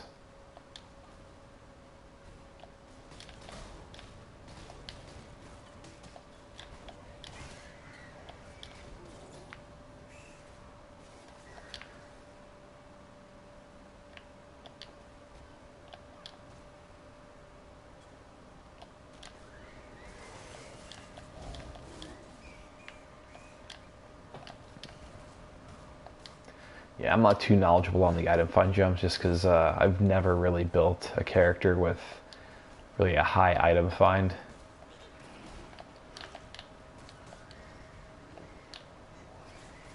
Obviously, you get it high enough and it'll definitely benefit you, but I've just always preferred the defenses or the clearing speed. But that's what's fun about this game too, is the fact that like there's so many different niche builds that you can do to where you can, you know, really build whatever you want. You can still, you know, obviously run. I mean, I'm sure there's plenty out there. I've just never personally looked at them. But I'm sure there's plenty of item find builds that are super useful and super strong and very endgame viable. Oh, we headed right back into town. Whoops. Getting distracted again. We're heading into wetlands, okay.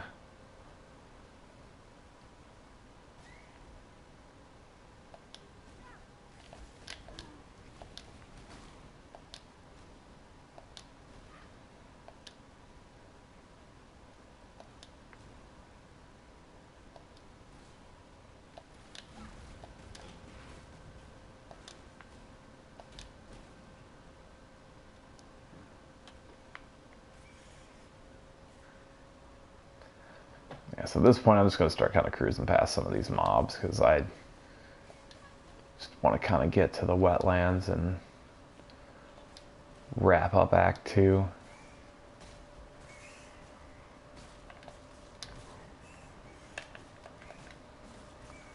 I thought, oh, it's probably the western forest. If I covered that whole area up there.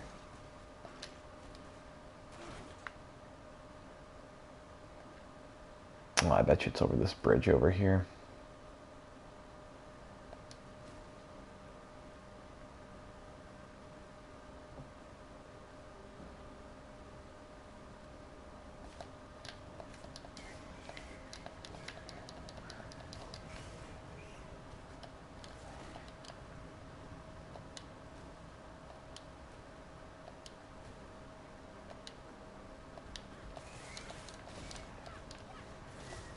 If you need Orbs of Regret too, you should be able to actually check the shop itself.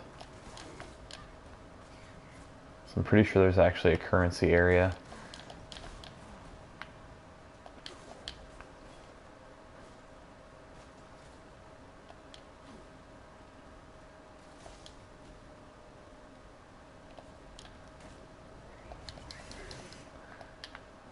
We're going to have to level up that support gem for the minion movement speed because our zombies are still kind of lagging behind a bit. Actually, the damage too. Let's get some new ones in here. Ah, I gotcha.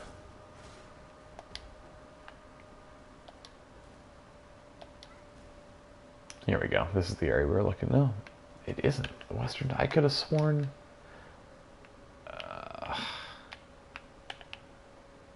I think we were totally in the right area before and we just wandered.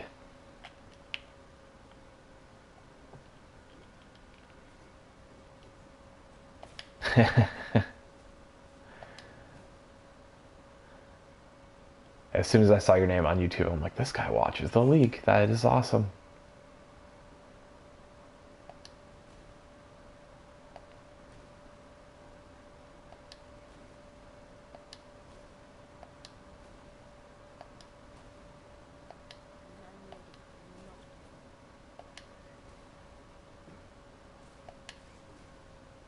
Yep, the wetlands were right there.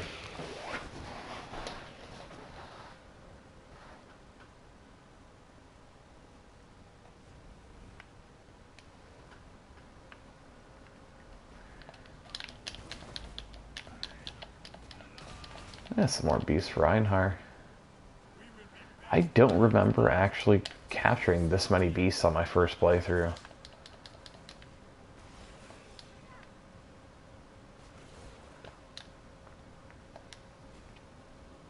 This is actually part of the game I really enjoyed too, was the bestiary content, because this actually wasn't in the game. Back when I was playing on PC, a lot of these League mechanics weren't. So when I actually made a lot of these tutorial videos, I kind of had to go through and obviously play through a lot of this stuff a few times just to kind of get my own grasp on it, but you know, look at wikis, look at Reddit, you know, kind of check out the forums and everything else, piece everything together from there, and then, you know, go through some run-throughs on my own and kind of figure out exactly how it runs.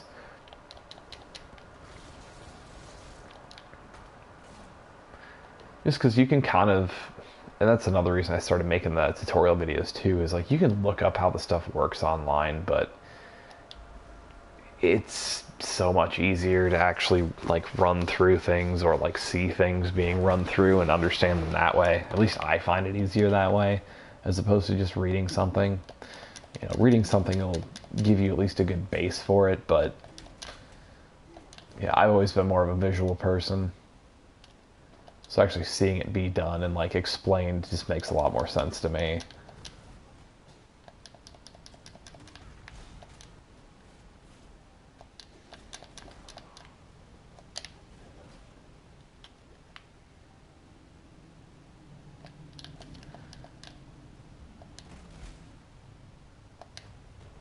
And the memory nexus content actually changed from when the game first launched on PS4 too. The video I have on it still should be current to, you know, at least for the most part, to everything that operates in it now.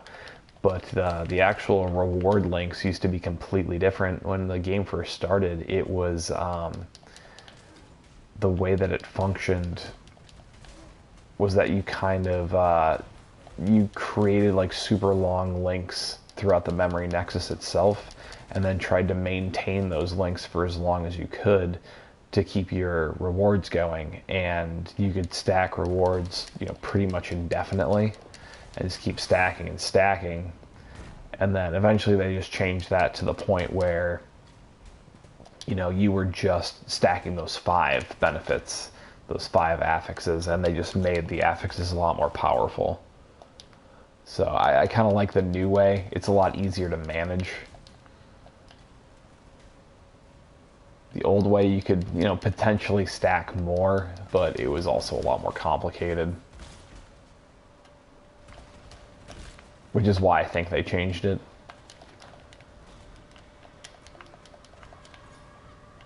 And that mutter didn't really give us a whole lot.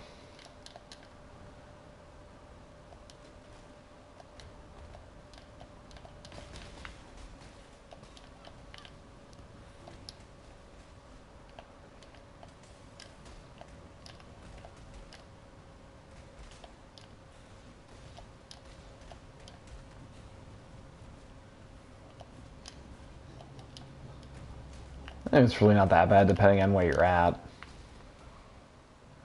And I mean, if you just haven't been fortunate enough to find, you know, a lot of strength items, and you're not really trying to use your currency, I mean, that kind of stuff can happen. And I mean, you know, when you're starting your passive tree as the witch, you know, there's not going to be a whole lot of strength nodes early on in that tree, so you're kind of going to build some of it later on. And as you progress too, obviously, you're going to be able to find items with much higher strength.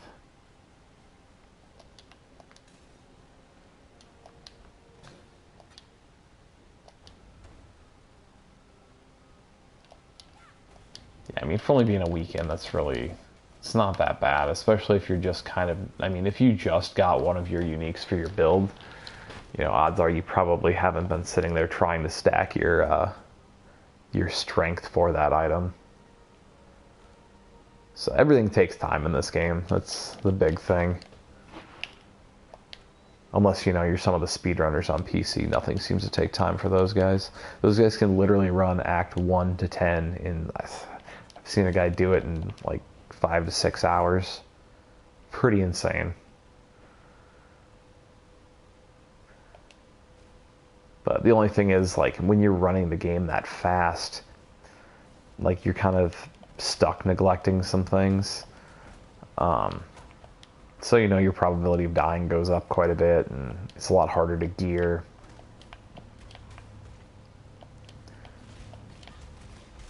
Some of those guys speedrun on hardcore, though, which is just, it blows my mind.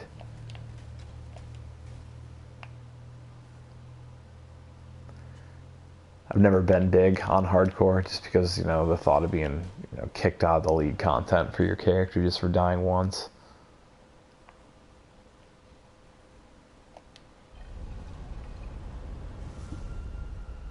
Yeah, honestly, I think it took me longer than a week to get through the full 10 acts. Like, I'd get pretty limited playtime throughout the day, but yeah, still, like, getting there in 6 hours is just, that's insane. But I mean, these guys have also been playing the game for like 5, 6 years straight, you know, basically since it came out in 2013. So, you know, they understand it inside and out. Ooh, that's rough. I like the fact that at least they don't get rid of your character in hardcore. I mean, that's nice at least.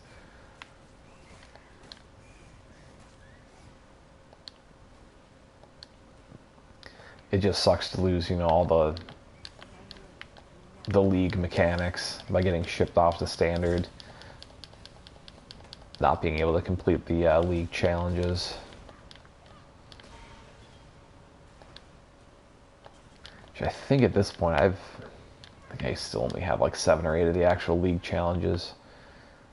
My goal is to get at least one cosmetic through the league challenges. If I can do that, I'll be happy. Which I knew doing like kind of the Let's Play series, that'd probably be sacrificing the odds of me, you know, getting some of the league cosmetics, but like I said, if I can get one like that, that's plenty. I'll be happy with that. I need some minions.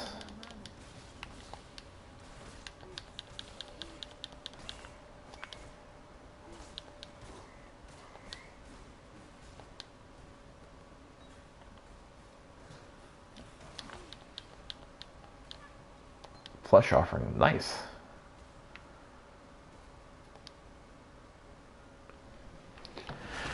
I kind of went through the same thing when I used to play Marvel Heroes on PC, which I really liked the game, and one of the big draws to that game for me was the fact that David Brevik, who made the first 2 Diablo games, was the lead developer on the game when it first came out. And when a lot of people started to get, you know, some discontent towards that game, they're like, hey, go play Path of Exile, it's a lot deeper, there's a lot more end game activities, it's a lot more fun. And I kind of did the same thing that a lot of other people did. I looked at that passive tree and I was like, I don't know about that right now. Maybe I'll come back to that later. But I mean, eventually an orb of fusing, very nice. Eventually I ended up caving. I think it was actually around the time that Marvel Heroes, you know, shut down for good. And played a little Path of Exile on PC, and I had a blast with it. Obviously, still playing today on PS4. The only reason I stopped playing on PC is just because none of my friends really had gaming computers.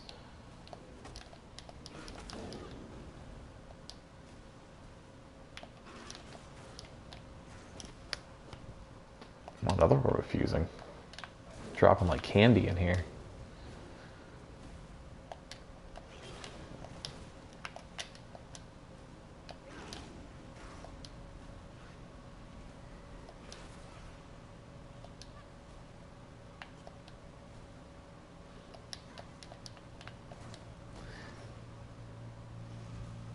And so you see that blue icon there on the overhead map, that's actually a hideout area. For anyone who hasn't unlocked a hideout yet.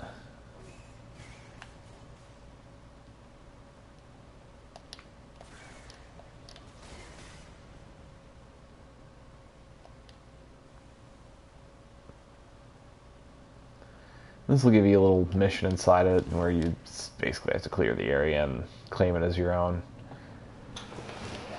Hideouts are super nice for endgame, just because one, you can check the marketplace by just hitting the start button in your hideout, so you have that option there.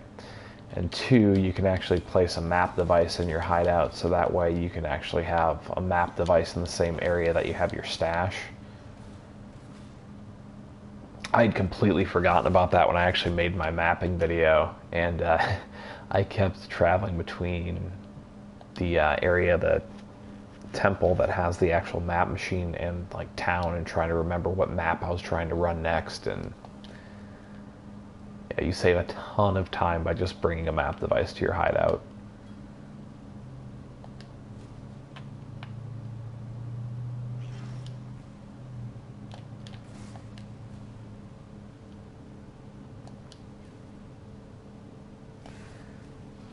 See if we can get lucky and actually head into the right area.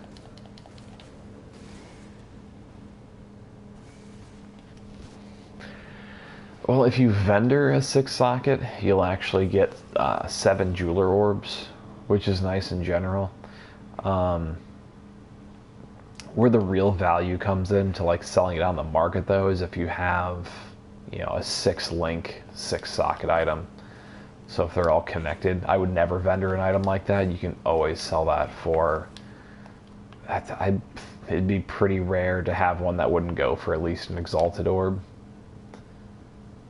You know, times may have changed and I could be wrong on that, but I mean, a 6 socket with all the sockets connected is one of the more valuable things you can run into.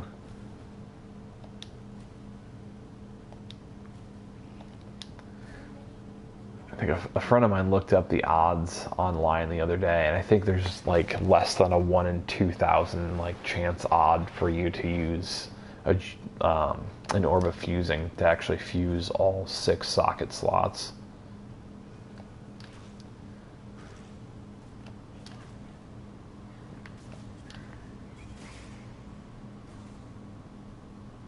Five links are nice too.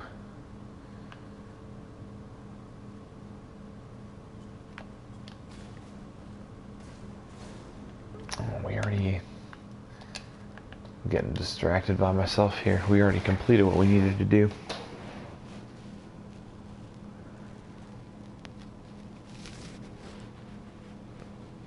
Yeah, with a 5 link, I mean, look at it this way, you're at least, you know, 5/6 of the way through, you know, using that skill that you want to use. You're only missing one of the support gems to, you know, fully maximize the potential of what you're trying to do. Somebody turned out the lights.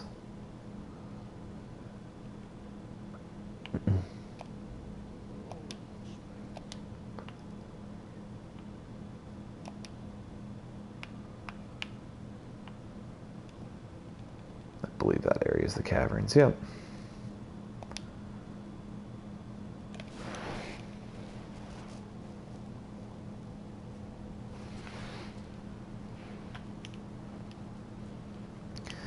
Yeah, especially a 6-link chest. A 6-link chest piece is super nice because of the fact that it kind of frees up your options for what weapons you're going to use. You can use a wand. You can also use a scepter. Wands, because of the different affixes you can roll, are actually some of the more difficult items to actually craft. You know, obviously you can always buy some, but you know, if you're doing like a solo self-found run through, it's going to be one of the more difficult items to actually craft. But yeah, you definitely don't want to use a 2-handed axe as a necromancer though. I actually was fortunate enough to get one of those on my Templar, and I strongly considered using it for this stream just so that way I would have a 6-link chest piece. But after one of the discussions I had with someone on YouTube recently, I wanted to kind of show that, you know, you can get through the game without having to heavily rely on, you know, selling items in the marketplace and, you know, buying expensive items. It's a 6-link unique item that it doesn't have any stats attached to it whatsoever. But the 6 links that it has, they're all white sockets, and white sockets can actually fit like literally any socket in the game in it, so any color. So basically it gives you the freedom to actually have 6 gems socketed into it, and you can use it at any point in the game. So it's really good for early game until you can actually get a hold of a 6 socket item. And it's actually really nice for experimenting with, you know, different support gems on your items too.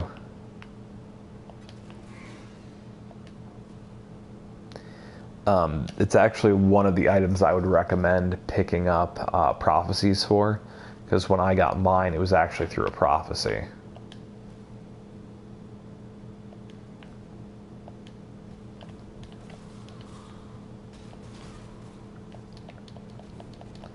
Yeah, literally the only downside is the fact that, you know, obviously you're not going to have any affixes on it, and you can't craft any onto it because it's a unique item. But, I mean, to be able to have that 6-link, you can supplement those affixes in other places, whether it's your passive tree or some of your other items.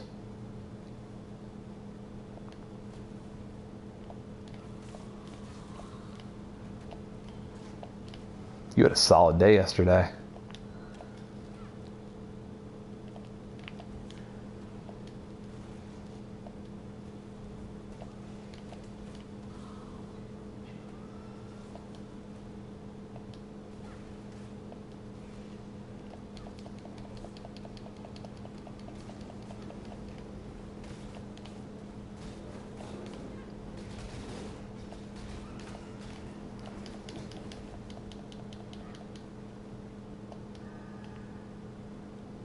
That's pretty crazy. I'm pretty sure we just ran into a shrine in here.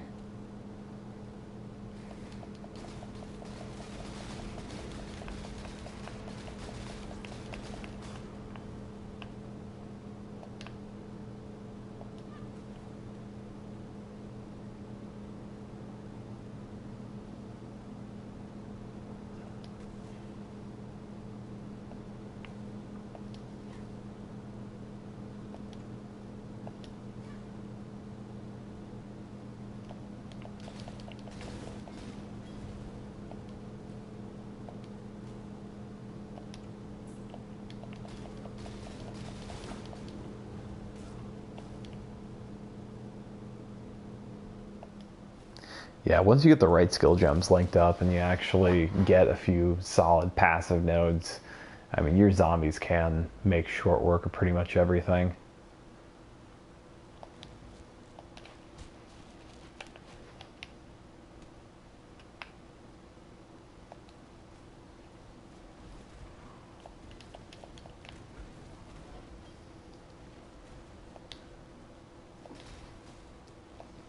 I actually forgot how lengthy Chapter 2 was.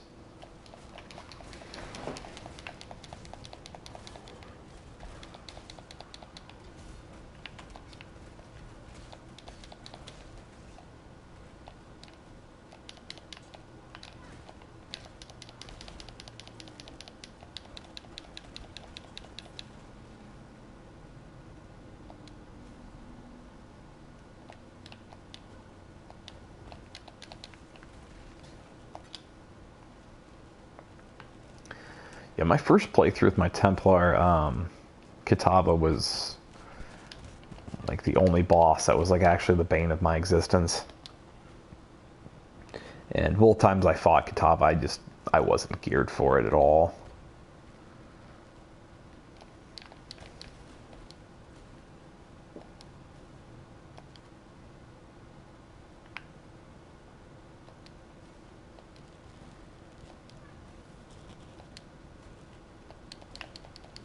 But I'm thinking this build will actually do relatively well in the Kitava fights, just with all the life leech it should have at that point, and then having all these minions, you know, doing all that extra damage. It should help immensely.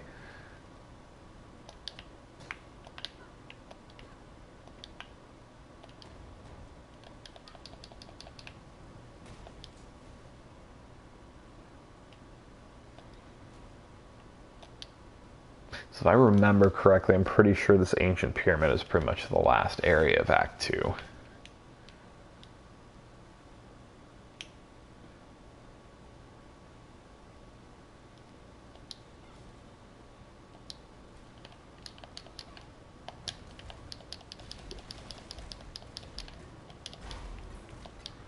Another silver coin, which is super nice.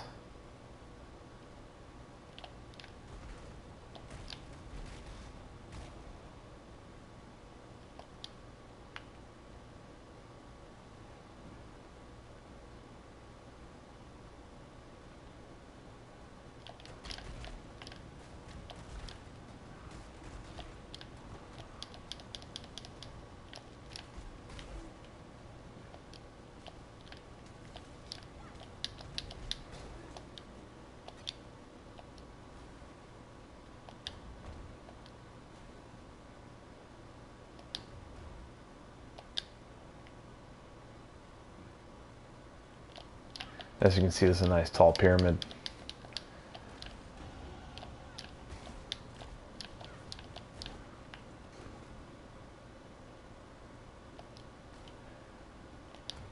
And I probably spent a little too much time kind of getting distracted with random mobs throughout this too, because we're actually a little over leveled at this point.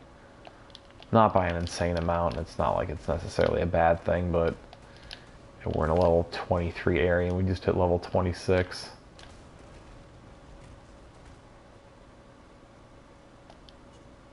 How's it going?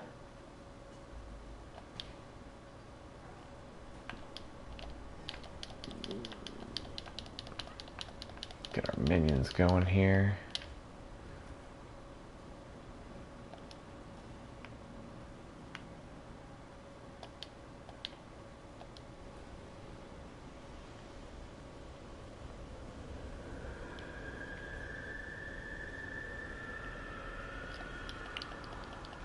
Yeah, this should be a good fight.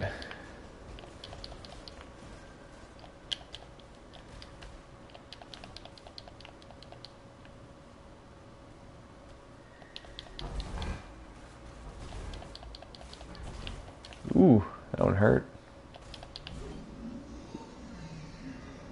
Yeah, our zombies did some work there. I give them more credit for that than our firestorm. But it's been a pretty good supplement skill for us so far.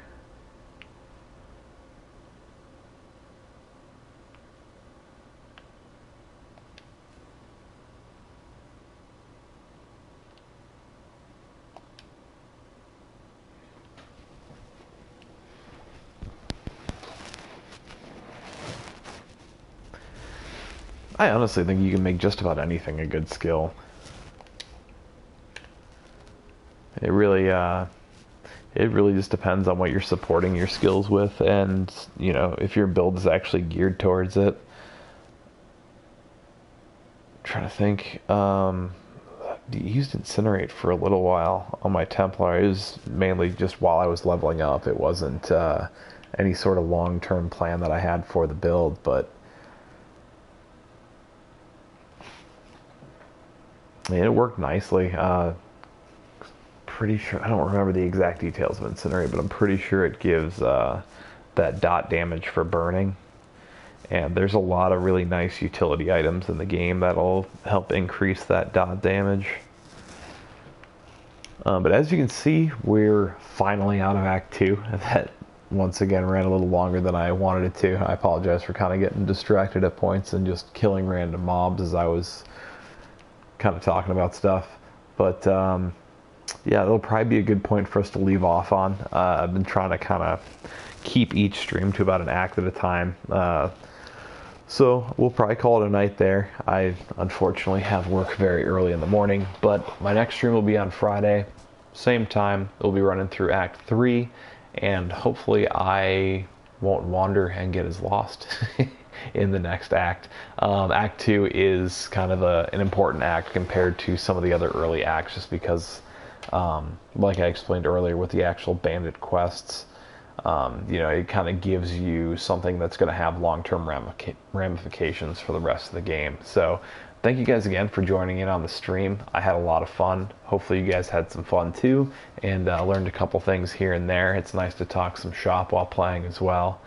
So yeah, I will see you guys all on Friday, and I will have a couple more tutorial videos going up on YouTube sometime soon.